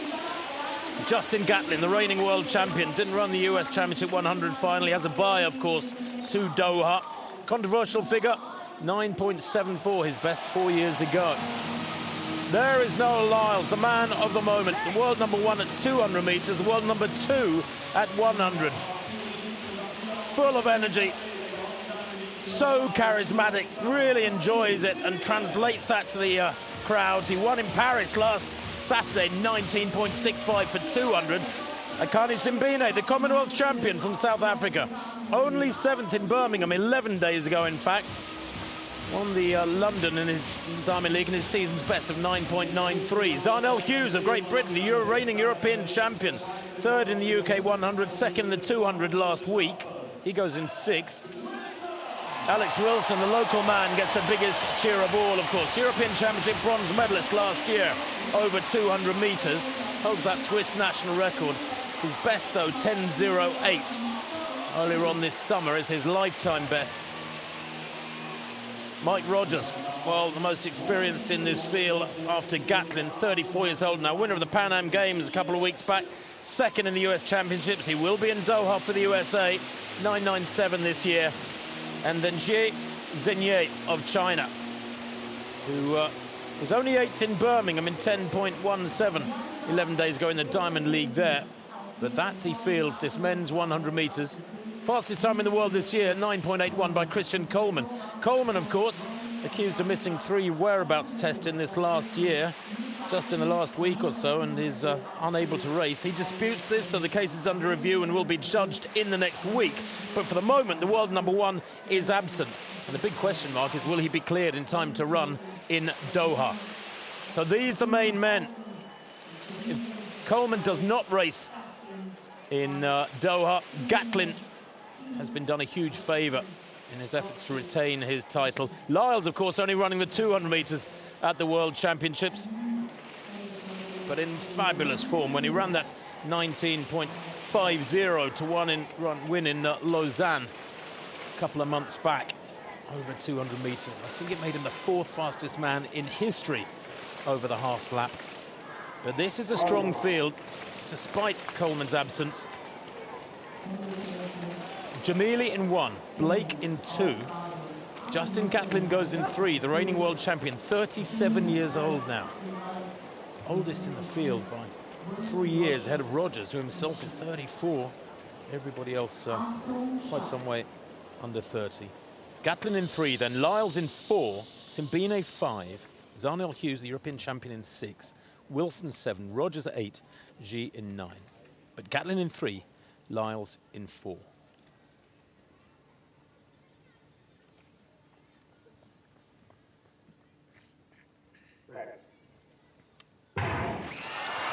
Great start from Gatlin, snatches half a metre off Lyles, who's coming through now. Lyles working hard to get back to Gatlin, but is he going to get there? Yes, he is. That strength brings him through. Great running on the near side too from Jie to take 2nd place, 9.98. Well, there was a moment there where Lyles closed on Gatlin after about 50. Then Gatlin pulled away again. I thought it was going to stay clear. And then Lyles' 200-metre strength kicked in at around 75. And he eased past the world champion and took the scalp, and an important scalp too, Steve. And I just cannot see him being challenged by anybody over 200 in Doha. What a shame he's chosen not to double up in Qatar. Brilliant running there from the Chinese, Jie Zhenye, who is a sub-10 second man. We mustn't forget that. Ran 10.01 earlier on this year, 10.04 for 2nd place there. Good running from Blake, 10.07. And Gatlin easing back to 4th place, 10.08. Careful. His socks tonight, an homage to, I think, Kill Bill movies. He's a fan of martial art movies, isn't he? But the win for him tonight, the most important thing, and even the time less important, as you said, Tim. He's not running the 2 of them. I'm trying to work this race out here, because Gatlin, to me, until 70 metres, kind of looked like he had it, and then I'm not sure the Lyles just maintained and Gatlin came back to the field. That's what it looked like, really, because you'd expect Lyles to be ahead of the rest of the people. Just watch here, good start. Lyles, you'd think, okay, he's going to come on, but he's not making many inroads here. And then all of a sudden, Gatlin runs out of gas. And Lyles comes through, Shear comes through, everyone just kind of maintains through. Gatlin almost gets run down by 3 or 4 others. But it's the 200, we know he's going to be so good. A 9.98 isn't startling by the standards of these guys. It is a very, very slight headwind, not too much at all, worth a couple of hundreds or a few hundreds. But, what a win for him. If you go to a championships and you know, I'm not in my main event, I know I'm good, but actually I can win in the shorter distance as well. A little like Miller Weibo, same sort of thing. He's going to carry this into the 200 meters in a way which will frighten everybody else, undoubtedly. But good win. Question marks for Gatlin, I guess. Not quite sure what happened there. He just didn't finish the race in the way which he has been in earlier races this season. No, you're dead right. I mean, Lyles, with that 1950 in Lausanne, can probably go quicker. His 100-meter form is holding really well. Don't let's forget that he beat Coleman in Shanghai right at the beginning of the summer. He's taking all the scalps at 100, his second event, and he so enjoys himself. Last week I started to ask him if he might think about running a 400, and he screamed no before I finished the question, because he holds that world indoor best for 300 meters, and it is his strength, just like Miller Weibo, as he pointed out, in the latter stages, that is so critical. Krukowski in the men's javelin. Fairly early stages. Wow, well, that's a good way to start. So many big names in this javelin, particularly the Germans. The return of Vetter. Roller is here. We've also got Hoffman, not to mention the very, very good Magnus Kurt, top the world rankings, and Cheng from Taipei. But through it all, Krukowski setting his stall out very early on. Season's best for him, 85.72, an early lead in round one.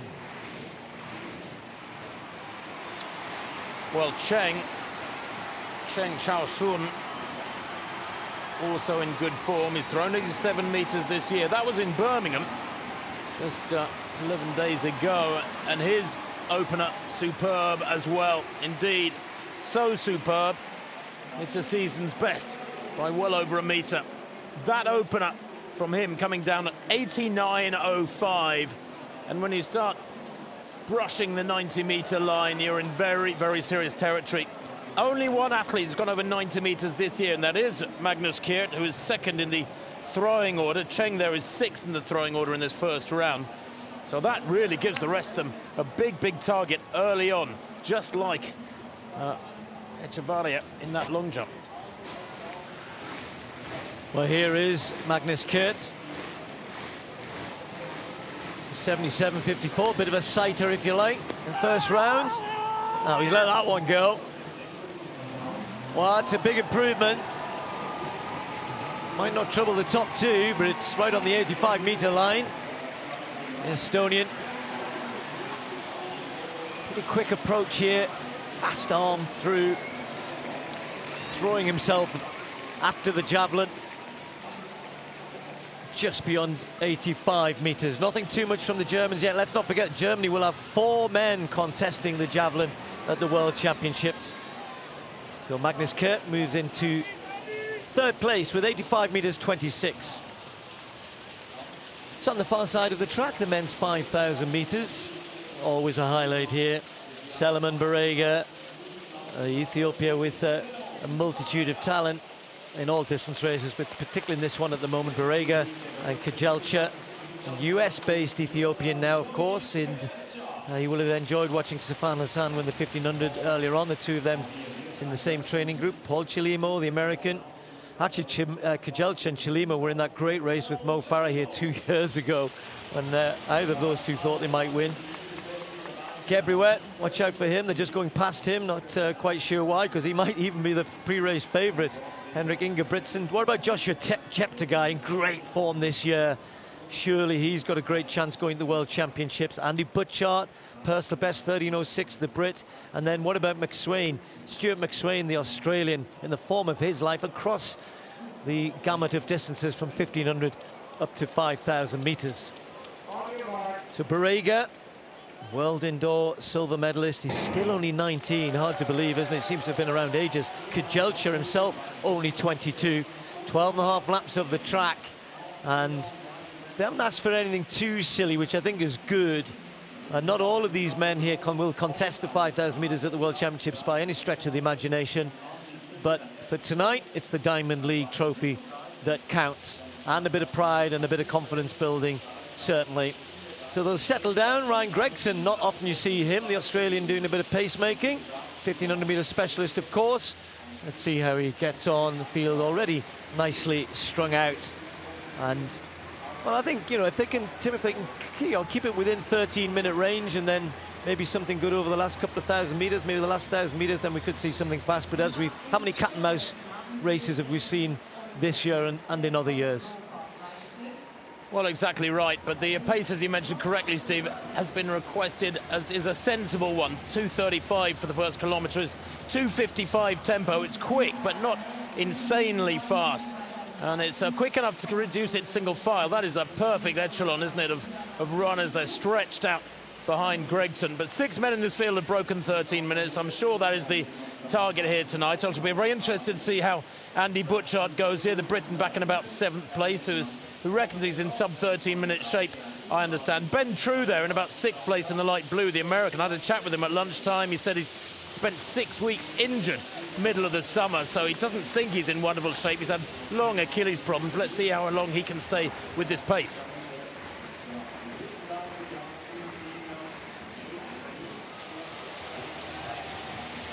Well, we can go back to this men's long jump with a lap and a half or so in the tank. Echevarria still leading with 8:65 in this men's long jump competition. Gale here, 8:03 with his opener, then a no jump. He cleared 8:16 with his third round effort. And Gale coming down there at 8:20 in round 4, into a very slight headwind. Ooh, giving away, what, 3 or 4 centimetres there on the board. Good height again from Gale. Conditions cannot be bad out there. Echevarria, by the way, minus 0.5 on that 8:65 jump as his. But Gale there easing into 2nd place, past Manyonga by just 1 centimetre with his 4th round effort. Well, in the men's 5,000 metres, Ryan Gregson just got 10 out of 10. Spot on 2:35 for the first 1,000 metres. He hasn't done this before, but you wouldn't think so, and he's keeping going. He's going to try and get to 5 laps at a similar pace. Ben True, Andy Butchart tucked in there. Cheptegei got up there very early on. There he is in the all-dark strip behind him, Mburu.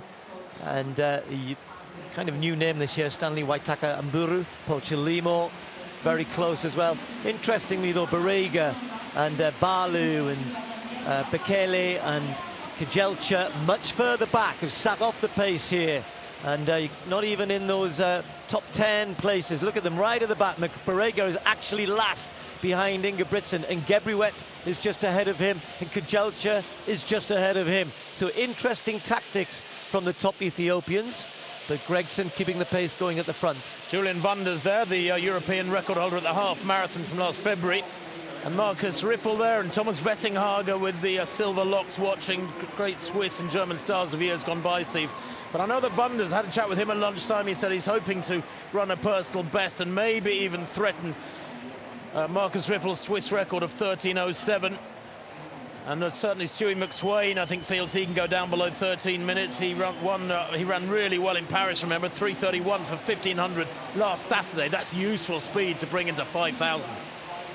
I think the danger for, you know, Kajelcha, Gebriwet and Barega is Cheptegei, because Cheptegei is reputedly in really, really good shape, and he's going with a pace here, and it's getting stretched out, and Cheptegei at the minute is about 15 metres or more ahead of that group of Ethiopians. So the Ugandan, he probably doesn't know that, because he probably thinks they're all lined up behind him. Chilimo's just moving up behind him, and others are happy to sit in the train. But if Cheptegei were to really go off the front once the pacemaking starts to drop, although it is starting to slow a little bit, and maybe the others have just been a little wiser. Round 5 for Ruswell Samai then, World Championship bronze medalist, the South African. Oh, and that's better.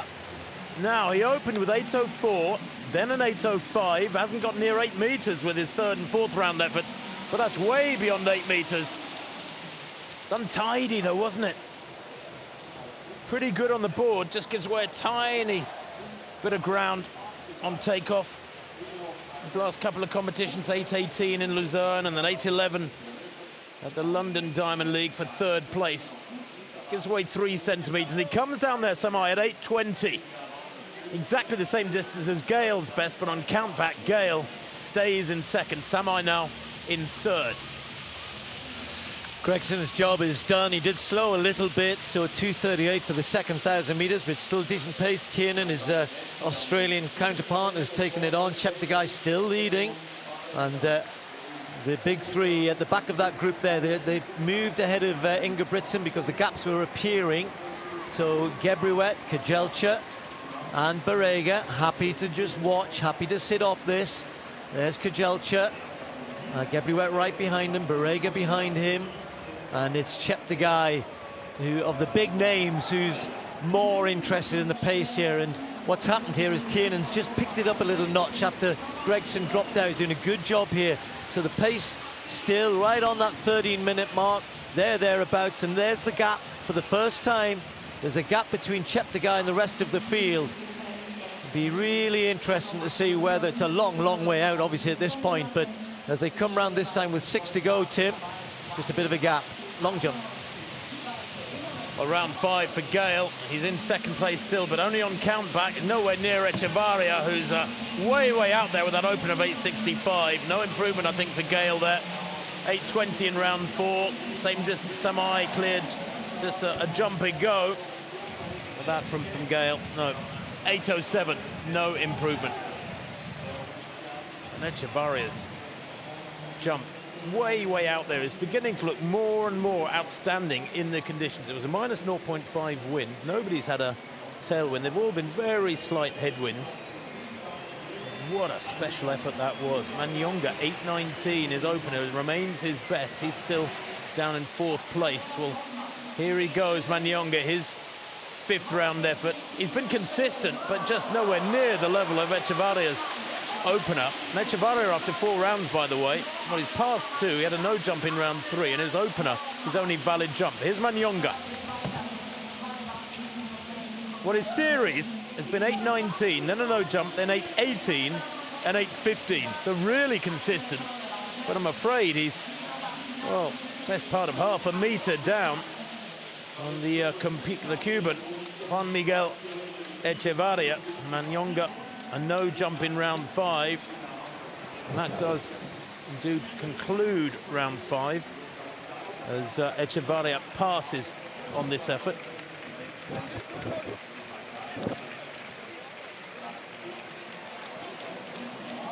Well, has he killed the competition stone dead, Echevarria? Well, the pacemaker has dropped out. Tiernan got to 3,000 metres in 7.51, another 2.38. Again, just started slow. And Cheptegei, as I suspected, left out in front. Kajelcha, Barega, Gebriwet, a long way back. The chasing pack now, after Chilimo was labouring and continues to labour. Bekele took it on. Now Kajelcha, for the first time, gets interested because he can see with 4 laps to go, there's a 10-metre gap between Cheptegei and the others. Barega follows, Gebriwet follows. What an interesting race here from these 3. Interesting tactics. Now they're starting to wind it up, but they're a good 20-25 metres behind Cheptegei, the world cross-country champion, who's in good form, but is he hanging himself out there to be chased down by the big names? But they've got a bit of work to do. Well, I love to see this, Steve. I mean, I'm a cross-country man, to go back to my roots, and he's a tough competitor, and I'm kind of hoping they've misjudged it here because he's running really strongly. He's got that lead, and they're all watching each other's here, the big names, the established, more established 5,000-metre runners. But, you know, we mustn't underestimate Cheptegei. Have they underestimated him? He is a 12.59 performer. He ran 13.03 in Lausanne. That's what, 25 metres, maybe a bit more, that gap. Kajelcha doesn't look like the man to lead the chase for me. No, not Kajelcha, but maybe they're taking turns. Barega picked it up, but they realised Cheptegei's stolen a march. I said it was a danger about 5 laps ago, because if you sit that far back, you can't see what's going on, and he was drawn away by the pacemaker. The gaps appeared, so they've got to work ever so hard. And you're right, one of them's got to sacrifice themselves to get the group back to Cheptegei, because with every 100 metre that passes, he gets closer to the finish, quite obviously. And the gap at the moment, Tim, is not closing. They could close that with a massive last 500-600 metres, but they've got to start pretty soon. Well, the middle pace of this race was strange. I mean, it was slow. The opening kilometre, 2:35, was spot on. Look at that one, 2:35. So it's gone 2:35, 2:38, 2:37, 2:35. Cheptegei is maintaining that gap at 25 metres. He's able to watch up at the big screen occasionally if he wants, the gap behind him. But he's still running strong, and he's got just over 2 laps to run, and there doesn't seem to be an awareness in the group that they've got a very, very strong runner. And in fact, Steve, he's stretched it by another 6 or 8 metres over the last 200. He's kicking in, he's kicking away. Kemeli moves past the others because Kejelcha was looking around way too much. The others are faltering now. But that little group there, group of 6 actually. Now Barega moves to the front of it. Gebriwet hasn't had a turn yet. He hasn't even thought about it. But now we're into 650 metres left. And Cheptegei is moving nicely, looks relaxed, looks good. Of course the kick will come, but that's a big gap for them to close. A good 4 seconds, maybe even 5 seconds. Cheptegei continuing, if anything, to go away, and they've got to start moving. Barega finally trying to get things going. Kejelcha still in that group. They've dropped, which one have they dropped? And Buru, he's the only one who dropped off it. I'm astonished. I mean, Cheptegei is strong and fast. He's run 8:07 for 2 miles this year. He's run 26:49 for 10,000 metres. He goes through now on 11:58. The pack are coming through now, 5 of them on 12:02, 12:03. They're 5 seconds back. Yeah, 4.5 seconds by my reckoning, and Gebriwet is away. Barega follows, Kejelcha follows, and they will start to reel him in, but do they have time? Can Cheptegei hang on? They're moving quicker than he is. Kejelcha struggling there, but those long legs of his hanging on to Barega and Gebriwet, and they're closing fast. Cheptegei is still going well. It's 15 metres now, maybe 12 metres, and Barega with Gebriwet following. Gritted teeth, Kejelcha's got no chance. Cheptegei hurting. Can he raise his game? The crowd want him to win this. He will deserve it. Gebriwet chasing hard, but Cheptegei's found something else. He goes away again. Cheptegei hanging on for the victory. What a great run. It's going to be under 13 minutes. Cheptegei wins. Gebriwet second, and then a big sprint. Bekele just getting out-kicked by Kemeli for the next place. And Kejelcha completely out of it. Well done, Cheptegei. He deserved it. He committed himself. Silly games being played in the early laps by Kejelcha and Gebriwet and Barega, all looking at each other. Well, while they did that, Cheptegei got on with business, went on and won it in a new personal best. Stefan Hassan must be saying to Yomif Kejelcha, what were you doing there? What went on? Why did you let such a good runner get away in such a manner? Wasn't that absolutely brilliant from the Ugandan? A personal best. He grabbed the bull by the horns and wrestled it into submission, that entire field. Stephen, here is the key. He might have been slowing on that final lap compared with the rest of them, but I got his last 1200 at 3:01.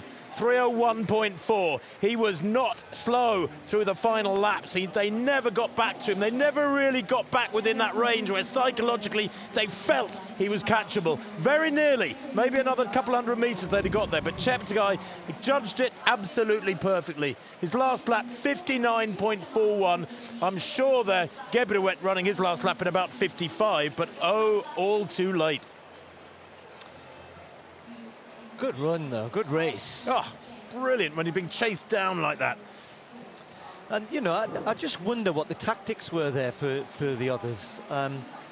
You know that the race is going to be running around about 13-minute pace, but to sit so far off, and yes, maybe it was, okay, let's test our speed in the last 1,000 metres as we head to a World Championships, but you want to come and win the race. You don't want to be caught out in that way. And Cheptegei is going to be in Doha, is going to be a massive threat.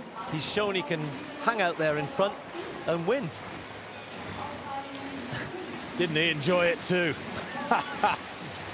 Well, the Ugandan has he trains in Kenya as well. He obviously is in such good form, that new personal best. The hard way as well, he ran the last 4 or 5 laps completely on his own. Gebriwet got second, Kemeli, Bekele, Barega, Kejelcha all racing for the minor placings. Gebriwet a little bit clear of the rest. Good race. You have to have sympathy with the man who goes out in front and takes on the pace. Why do they let him build such a long lead? Why do they let him go? Back to this men's long jump. Samai now. 8:20 in round 5. This is sixth and final effort. No, it's very nearly as good as his best of the series. 8:17. He's still in second place. Tajay Gale will go next. The last athlete who can threaten Echevarria, but frankly, that's threatened in inverted commas because his lead with 8.65 meters over Samai and Gale's 8:20 is 45 centimeters. That's, what, about 18 inches, something like that? 45 centimeters. Yeah. Are you checking? Just counting. So Gale with his final effort. It's been a good competition for him. I think any day you'd say you're third in this sort of field, he'd be very happy with.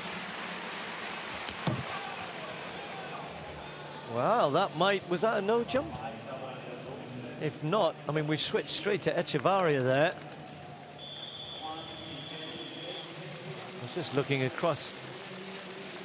Well, he has waited and watched the rest of the competition. No jump from Gale in the end, so no threat.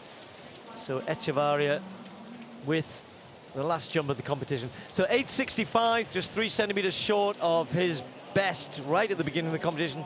It's a Diamond League record. Of course, we've seen him jump further. Remember that jump in Stockholm where the wind was just over the legal mark. But Echevarria might just give us a resounding send-off here. It looks like he's enjoying himself, doesn't he? So Echevarria, final round, final jump of the competition. All to himself. Fast. Oh, he went for it there. A red flag goes up. It was a long jump, but a red flag. So he takes a bow, says thank you very much, that'll be good for me tonight. 8.65. Diamond League record, world lead, #1 in the world, the Cuban. Did it all in round 1. Longest jump we've ever seen here in Zurich. And it was into a minus 0.5 breeze as well. Second place, Samai, South African, not the one we might expect. Manyonga, a bit of a disappointing evening for him, having to settle for 4th place. Again, his first round effort, the best he could do of 8.19. And it was Gale and Samai with the same distance in second place of 8.20. But Samai, with his next best jump, just 1 centimeter further than Gale's 8.17 to 8.16. So he gets the second place ahead of the Jamaican. Well, we can catch up with the javelin now. Andreas Hoffmann of Germany. And what can Hoffmann do here? Opening with 82.67, and that's big from the German. Very big. A no throw in the second round. 82 again in the third round. But that from Hoffmann is out there way beyond 85 meters. Remember, he's chasing, though, the astonishing opener by Cheng Chao-sun of Taipei, 89.05, a season's best. Hoffmann is the world #2 this year. He has thrown 89.65, and that one coming down at 87.49. Well, that moves him into second place, eases him past Kiert and Krukowski and Vetter. Certainly gains him quite a few places. Well, what a night for Krukowski. 3rd place in such a good field. Season's best in round 1, now to no throw. Well, he hadn't improved since that first round. He's still 3rd, though. Still ahead of the likes of Vetter and Roller. Magnus Kiert, as we move. One more throw in this round, and then just the 6th round to come.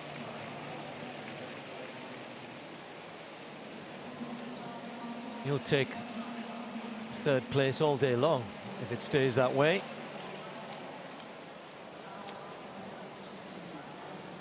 Cheng then competition leader. Round 5. I bet he cannot believe this. This surely will be the biggest victory of his career. All these scalps, although there is the 6th round to unfold yet, it's getting tantalizingly close. The Asian javelin champion this year took silver in the Continental Cup last year. Hits that one really hard. Very fast arm he's got, hasn't he? A huge pull. It doesn't get that one right. Angle of attack wrong. It's just over 79 meters. Well, I think he wanted to foul out and they wouldn't let him. Is that what I saw just then? The official standing in front of him saying, no, look, they're measuring it now. Just, we'll go through with it. Yeah, 79.53, and he was all ready to step forward. He's thrown almost 10 meters better. Look at this. What do you think you're doing?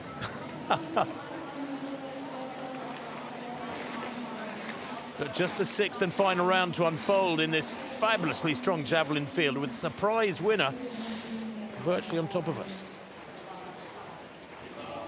Well, one of the highlights of the Diamond League season so far has been the astonishing running of the world and European champion at 400-meter hurdles, Karsten Warholm. And he goes in this next discipline, the final individual men's track discipline. TJ Holmes will go in lane 9, 5th in the World Championships 2 years ago, 2nd in the US Championships. He was 5th in Paris last Saturday, still in reasonable form. He's run 48.5 this season. That was at the US Championships. And there is Warholm, unbeaten this year, the world #1. 4 national records last year, 2 European records this year. 47.12 he ran in London some 5 weeks ago. The former decathlete from Norway, he's in lane 7. He likes that lane. Kyron McMaster, the Commonwealth champion from the British Virgin Islands, holds the national record for them. He was 3rd in Paris last Saturday after failing to finish run in London back in late July. He's only completed 4 races this season. Rai Benjamin, well, this is the real danger to Warholm. The 3rd fastest man equal in history. The world #2 this year with 47.16 to win that Prefontaine Classic Diamond League meeting at the end of June. Fabulous flat speed, Benjamin. He's in 5. He has Mani Copello, World Championship silver medalist, behind Warholm 2 years ago in London, the Rio bronze medalist. The former Cuban runs for Turkey, and he's won in Birmingham, in Bursa, back in Turkey, and 4th in Paris in recent weeks. David Kenzera goes in lane 3 for the USA. He was only 5th in the US Championships and 6th in Paris last week, but he's run 48.6 this season. That again was at the US Championships when so many athletes worked so hard to make the Doha team. They're just grateful to find any races after at those champs if they don't make the team. Karim Hussein, listen to that roar for the 2014 European champion from Switzerland. He raised the roof here when he won the European title in 2014 in this arena, and then he won the Diamond League here in 2015 with a similar effect. He goes in 2, and Thomas Barr of Ireland, had a chat with him just I was munching on my lunch, and the European Championship bronze medalist last year. I said, lane 1 again, eh, Tom? And he said, yeah, I'm getting used to it now. He said, I'm just happy to have a lane. But he is strong, of course. The Rio Olympic 4th place at Tom Barr. Don't discount him from a place in the top 4. But the clash here that so many have waited for in recent weeks is Rai Benjamin in lane 5 against Karsten Warholm, the world champion, in lane 7. Benjamin with fabulous flat speed. He's run 19.99 for 200, 44.3 for 400 this year.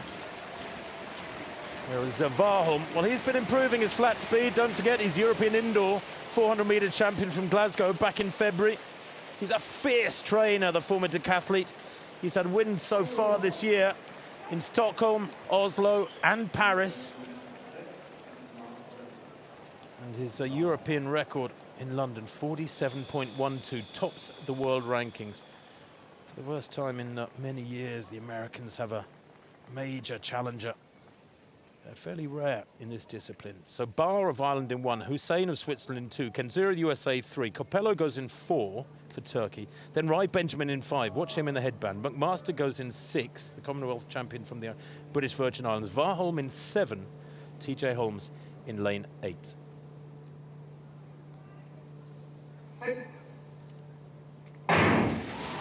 Now, second from the top, Varholm loves to go very fast. He commits early, he's so strong. Toms hit that first barrier hard. Varholm closing up on him already, left of picture. Benjamin looking very strong in the headband, nice and smooth. He's long and lean. Little stutter at that barrier from Benjamin was there, halfway down the back straight, as Varholm leads by a couple of strides there. Left of picture. Benjamin beginning to close on him now. Good running between them from Curran McMaster, although he's losing ground now. But Benjamin has the advantage of having Varholm in his sights. The Norwegian is tremendously strong. Benjamin still looking smooth. You feel he's got more to come. He eases up alongside Varholm. Will this be the first loss of the summer for the Norwegian, who works hard off the final barrier, stays clear, wins by half a metre, 46.92. It's a new meeting record. It's the second fastest time in history by Karsten Warholm. Of course, it's yet another European record for the Norwegian, and he was pushed every step of the way down that home straight by Rai Benjamin.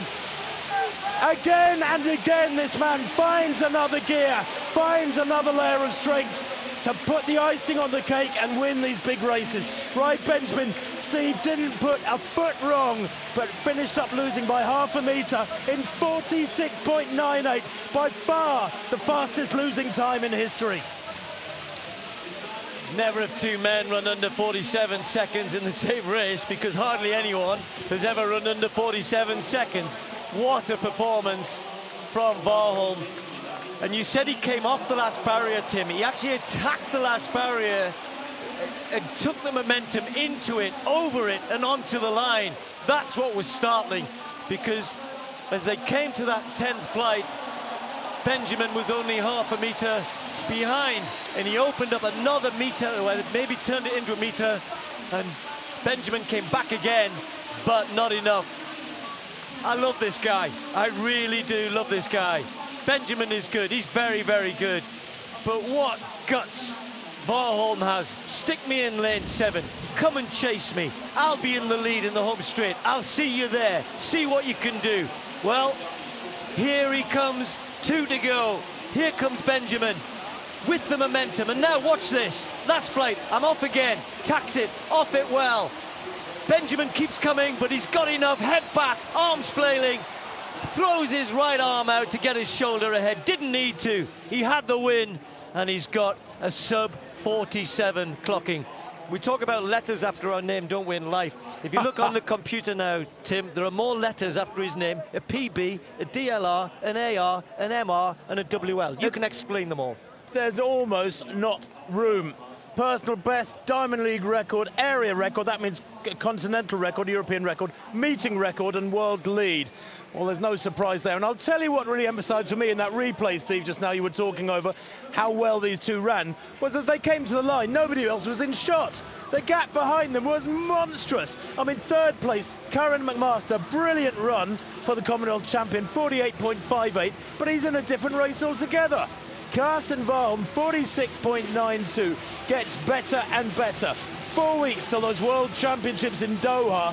Can he hold that form? Because if he can, he's going to retain that world title, and he is in utter shock there. He is such good news for the sport. He's full of charisma. He's always smiling. He and his coach, like father and son, wonderful shared sense of humour. He ticks every single box. He's a marketing man's dream, and that is the shot that will perhaps represent the best performance of the season, maybe up to and after Doha.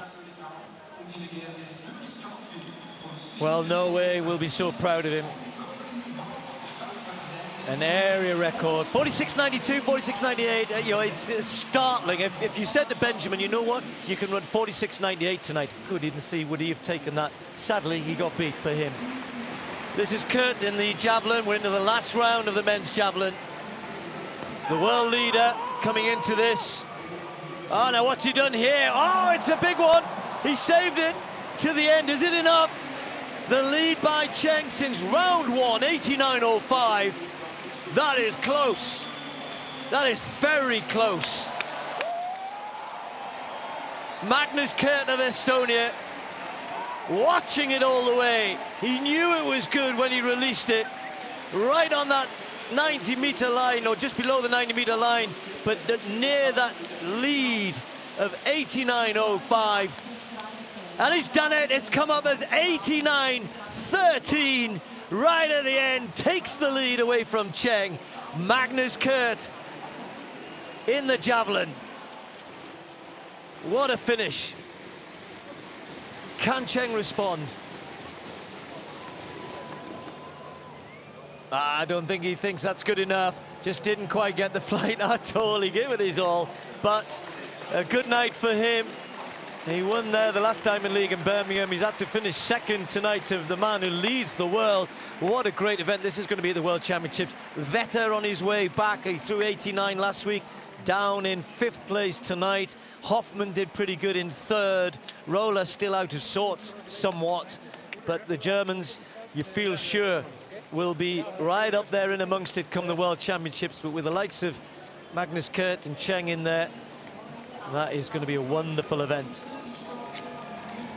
A little bit of disappointment for Cheng. You can feel for him a little bit. You go in the last round thinking, I think I've got this.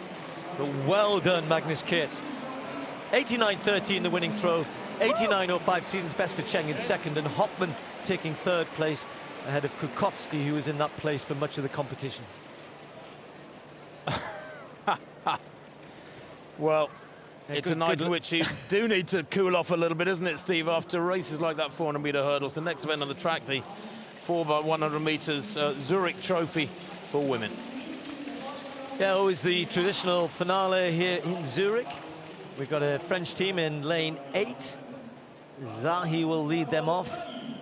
Not their top team, and probably with the exception of the Chinese, this is perhaps their best available team, and they have been very good this year. Close to their national record, 42.5 their best.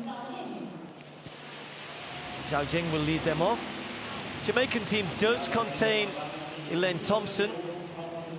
White and Smith are going. They both ran in a 100-meter race at the beginning of the evening. Smith beat White 11.25. Smith will be on the 3rd leg. Thompson put down the back straight. Then this Swiss team. Now this is their top team. Del Pont, Acho, Kambunji will go on the top bend, and Cora to bring them home. And the Swiss team have really put themselves right up there in the world rankings. The Dutch, with Visser, very experienced team, skipper Samuel.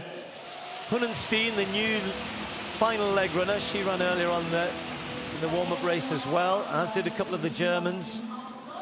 So their team, Kwai, Vadvo, Pinto and Luckenkemper. Italians in lane 2. Dosso, lead runner for them, and then Finland on the inside.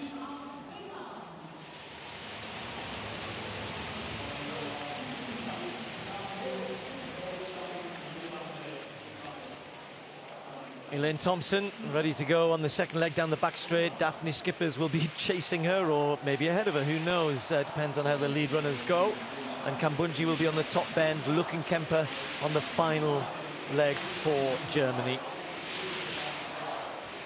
Always well supported this event. We always have the relays in the Lausanne Diamond League, don't we, and here in Zurich as well. A good chance. If you look at the world outdoor list this year, the Dutch right up there. Of course, the US have had various different versions of teams, and Jamaica similar. Great Britain, Netherlands, sort of in the 42.3s, somewhere around about there. And tonight, you look at China with 42.5, Switzerland with 42.6. Not much to choose between the world's top teams. So France on the outside, China in 7, coming inside. It'll be Jamaica 6, Switzerland 5, Netherlands 4, Germany 3, Italy 2, Finland 1.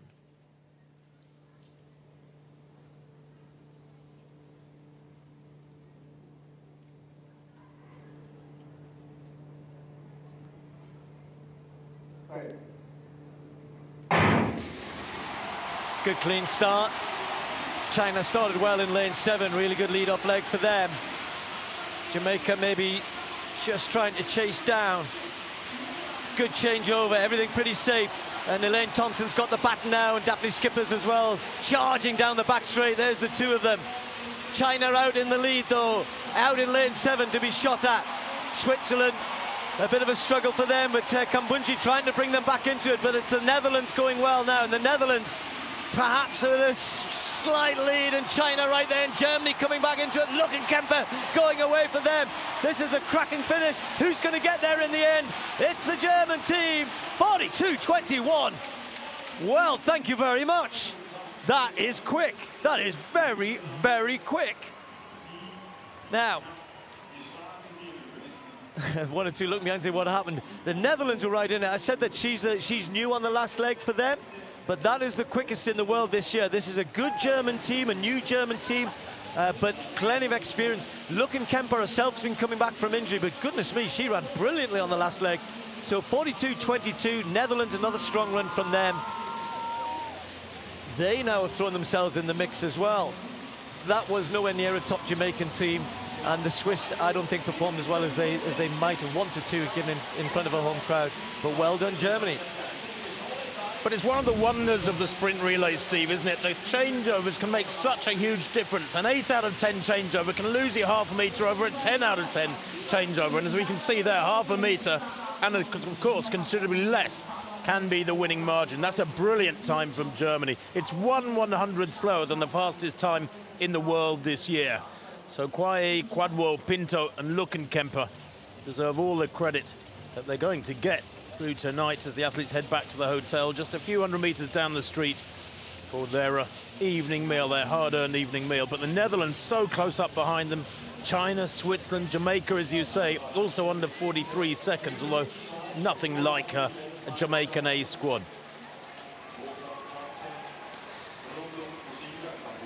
Kambunji brought Switzerland back into it around the top end, but good baton changing. You know, China were going pretty well. I think their last change wasn't such a good one. They still finished in third place, 42-6, just outside their season's best. But yes, noteworthy performance from Germany.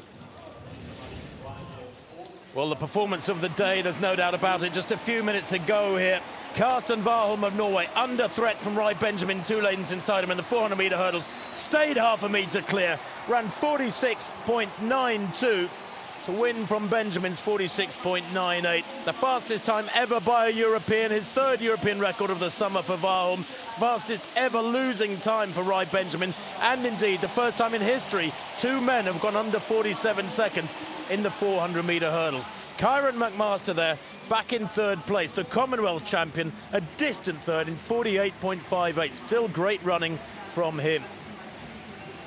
Without any doubt, the performance of the meeting, and that is saying something at any Zurich Diamond League meeting. Well, an astonishing first Diamond League final of 2019 here in Zurich. Don't forget to Echevarria's meeting record in the long jump, 8 metres 65. A very special night here in the Zurich Stadium. The Letzigrund has served up a smorgasbord of wonderful performances once again.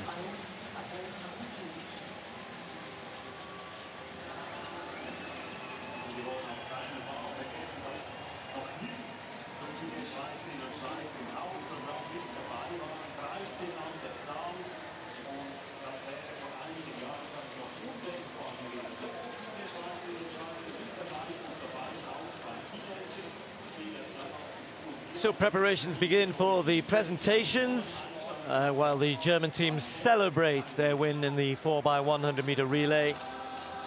And 16 Diamond League champions will receive their trophies in the next few minutes.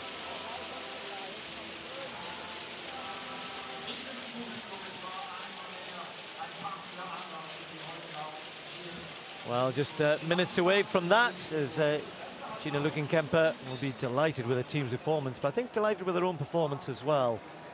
And she's been Pinto next to her there as well. She's been trying to get herself back into top form, and that was certainly an encouragement for her. The crowd staying for the presentations, and we'll have some fireworks at the end as well. We've had plenty of fireworks tonight, haven't we? Some people will be a bit disappointed, I think, with their last big race before heading off to the World Champs.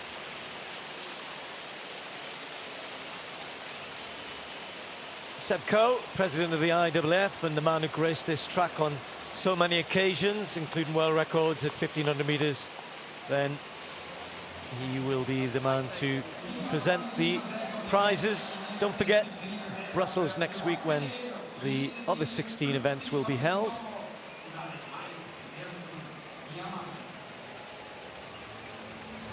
It's good that so many people have stayed for this. Well, rightly so.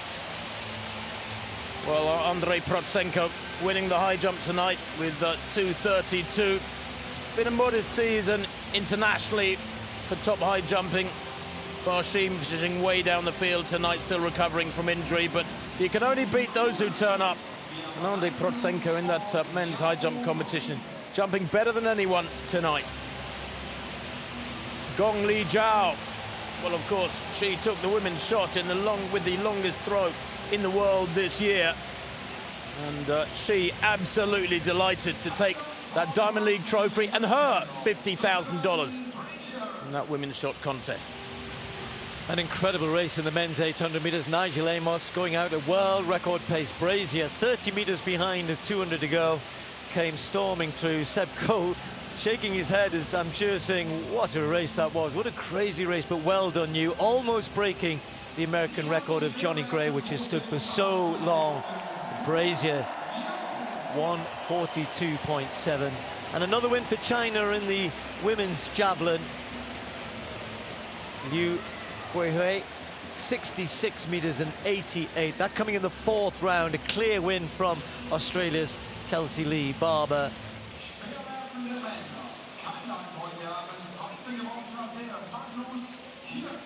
Well, in the men's javelinist, Magnus Kiert broke the hearts of anybody watching in Taipei. Cheng Chao-sun led for 5 rounds with his open of 89.05. It was the 6th and final round, the penultimate throw of the contest, with which Magnus Kiert eased past him by just 8 centimetres. 89.13 to win here tonight and take that Diamond League trophy, that precious Diamond League trophy. Normally concludes a season. It doesn't tonight with a Doha a month away. And Salwa Aid Nasser, well, she picked up where she left off, didn't she? The 400-metre runner. Been away from racing for a few weeks, mostly due to injuries, but she's come back fresh and fast here tonight, winning just outside 50 seconds. And come another month of good training and no injuries. Who can see her getting beaten in Doha? Well, what a race in the 5,000 meters. A traditionalist race in the sense that Cheptegei went out there, chased the pacemaker, got a gap, and there was nothing that the others could do, hard as they might try, and he left some big rivals behind. Wasn't much of a victory in the end in terms of time, but a real statement from him. And indeed from Sifan Hassan, will be running the longer distance in Doha. A big rival against Ebi Dibaba seemed to pull up injured. We'll obviously get more news of that, I guess, in the coming days. But Sifan Hassan, great victory in the women's 1500. Well, on the men's 100 metres, Noah Lyles left it late, easing past Justin Gatlin, the world champion, in the last 20-25 metres. Gatlin ending up in 4th place with Ji Senye from lane 9, easing through to second. His winning time 9.98, separated from the rest by that 10-second barrier. Blake in 3rd, Gatlin in 4th. Took some big scalps, did Lyles, and it's not even his best event. He'll run the 200, of course, in Doha. And Shanika Ricketts, well, she too saving her best till last. And boy, oh boy, did she need to, because it was a fabulous competition up against the out-and-out world #1 under normal circumstances, Yulimar Rojas of Venezuela. Ricketts jumping 14 meters 93 with her final effort to ease past Rojas's round 6 jump of 14.74. Well, in the men's long jump, it was all over really in round 1. Echevarria with a stunning 8.65, just outside his personal best, but just underlining his great talent. And a world lead, a meeting record, must be the favorite for gold.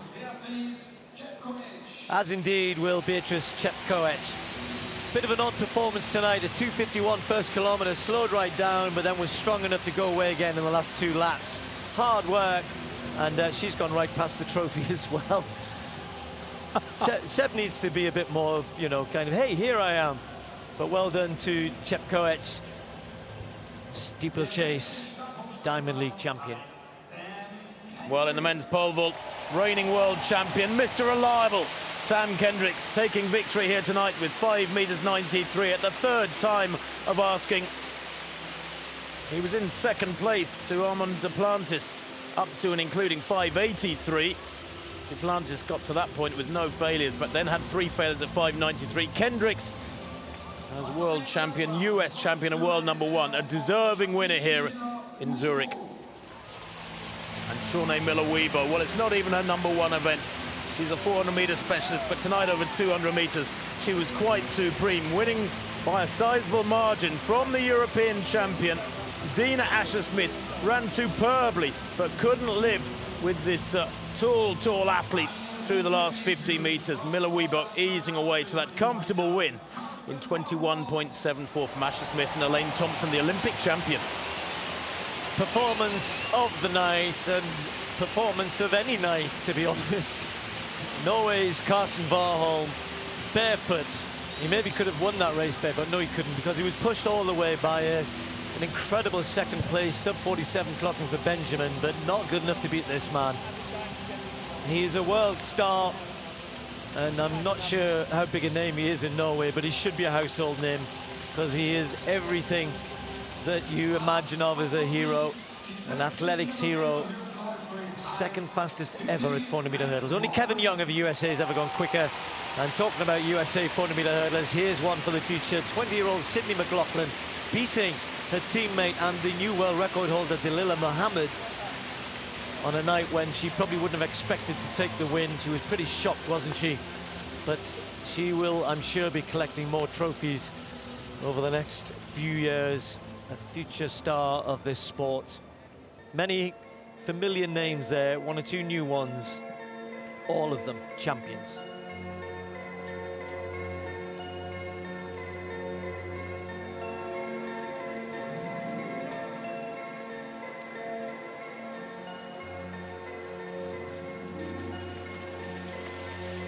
Diamonds are forever. They are all under to please me. They can stimulate and tease me. They won't leave in the night. I've no fear that they might desert me. Diamonds are forever. Hold one up and then caress it. Touch it, stroke it and undress it. Well, that concludes proceedings for the first of the 2 Diamond League finals in 2019. In 8 days' time, and the athletes will step out again, a different set in Brussels. The Belgian capital will host the glorious Diamond League final #2. It will be hard to match this quality of racing here tonight. Fabulous javelin one in round 6, the women's triple jump in round 6, a great 5,000, a great women's 1,500, astonishing men's 800. Again and again, we were treated tonight here to great races on the track, fabulous field competitions as well. From Steve Cram and myself, Tim Hutchings, from Zurich, bye-bye.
Weltklasse Zürich ist Leichtathletik auf höchstem Niveau.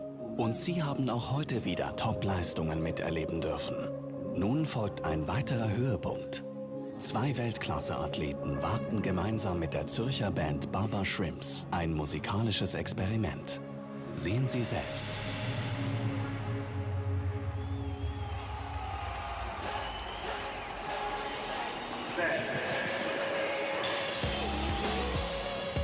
This is the first time I've actually heard of a project like this.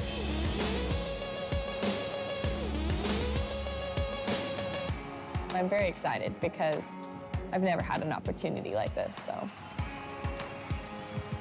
Yeah, and the song is telling the story of having that souvenir, that moment to when you start to when you're in the middle and you need that pick-me-up when you're down. Es geht so ein bisschen um die Thematik, auch die im Sport natürlich mega präsent ist, aber wo wir auch vom Musiker machen kennen. Du bist eigentlich mega lang vorbereitet, musst dann sozusagen an deine Fähigkeiten glauben. Für diese Momente ist es mega wichtig, sich auch wieder an die guten Situationen zu erinnern. Irgendwie. Those times when you were like, this is what I live for, this is why I'm doing it.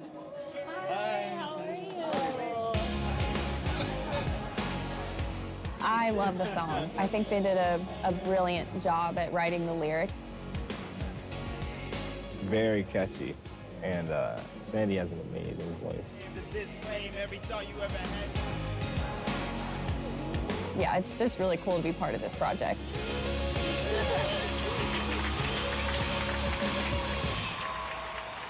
Herzlich willkommen, Baba Shrimps, Sandy Morris und Noah Lyles, a.k.a. Nojo 18.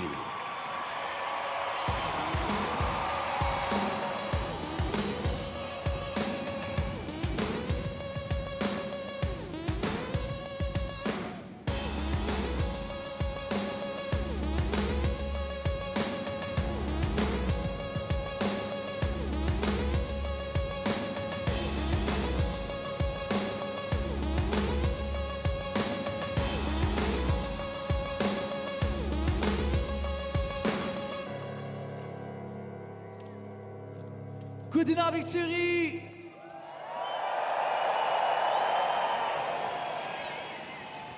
Wir sind mega glücklich, da zu sein und den Abschluss machen von einem wahrlich magischen Moment. Wir wünschen euch ganz viel Spaß mit unserem Song Souvenir.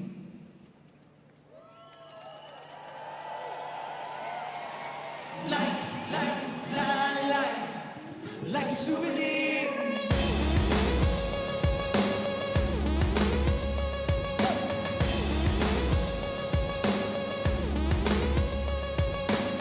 I'm just a small boy from a small town, dreaming of bigger things. I'm just a small girl from a small town, wishing that I had wings. I used to call you up, tell you what I was dreaming. You'd say, remember this when the times get rough. I used to call you up, tell you what I see in you. We've got that fire, and we've got that spark. I'll keep it inside, I'll never forget. Always remember the things that you said. It's filed in my memory a long time ago. Year after year, I keep it like a souvenir. Like a souvenir. Like a souvenir. I keep it like a souvenir. My, I keep my souvenir. I recall the first time on the playground, I felt like a champion. I recall my first gig on my hometown, a proud member of the band.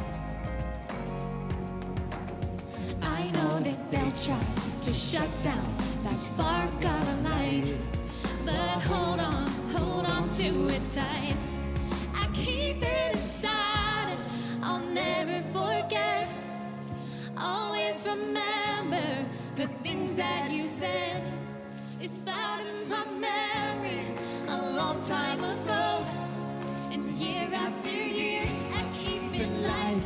a souvenir.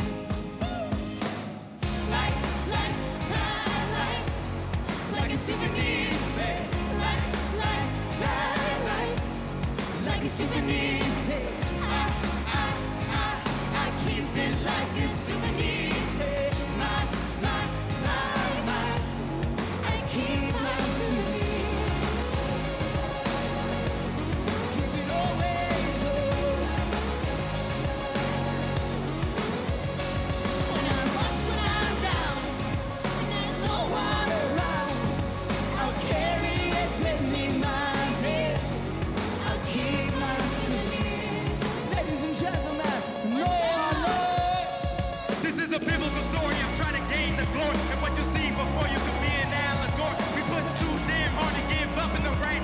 I done felt too much to be stopped by pain. Let the light shine down until the one I came. This is what the word of the week will try to take. To disclaim every thought you ever had in your brain. Let's go toe to toe, blow for blow, hit for hit, grit for grit. I'll have your name in your soul so you never forget. Tell them again, if you don't win, then you'll never go quit. Yeah, cause this is what you came to do. A chosen one, yeah, you already knew that you won't stop until you hear the bells ring off in Timbuktu. And they'll try to tell you it was all a game, but this souvenir is my claim to fame. I used to call you up, tell you what I was dreaming. You'd say, remember this when times get rough. I used to call you up, tell you what I'm seeing you. Year after year, I keep it like a souvenir.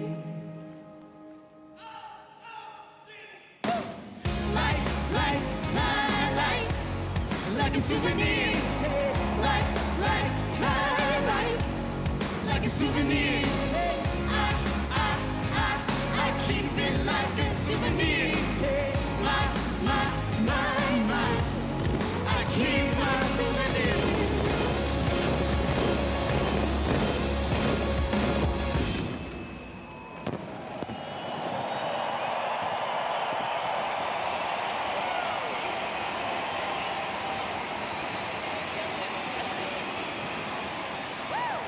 Danke vielmals, Weltklass. Sandy Morris. Und der Metergewinner, Noah Nice. Und wir sind Baba Schwins.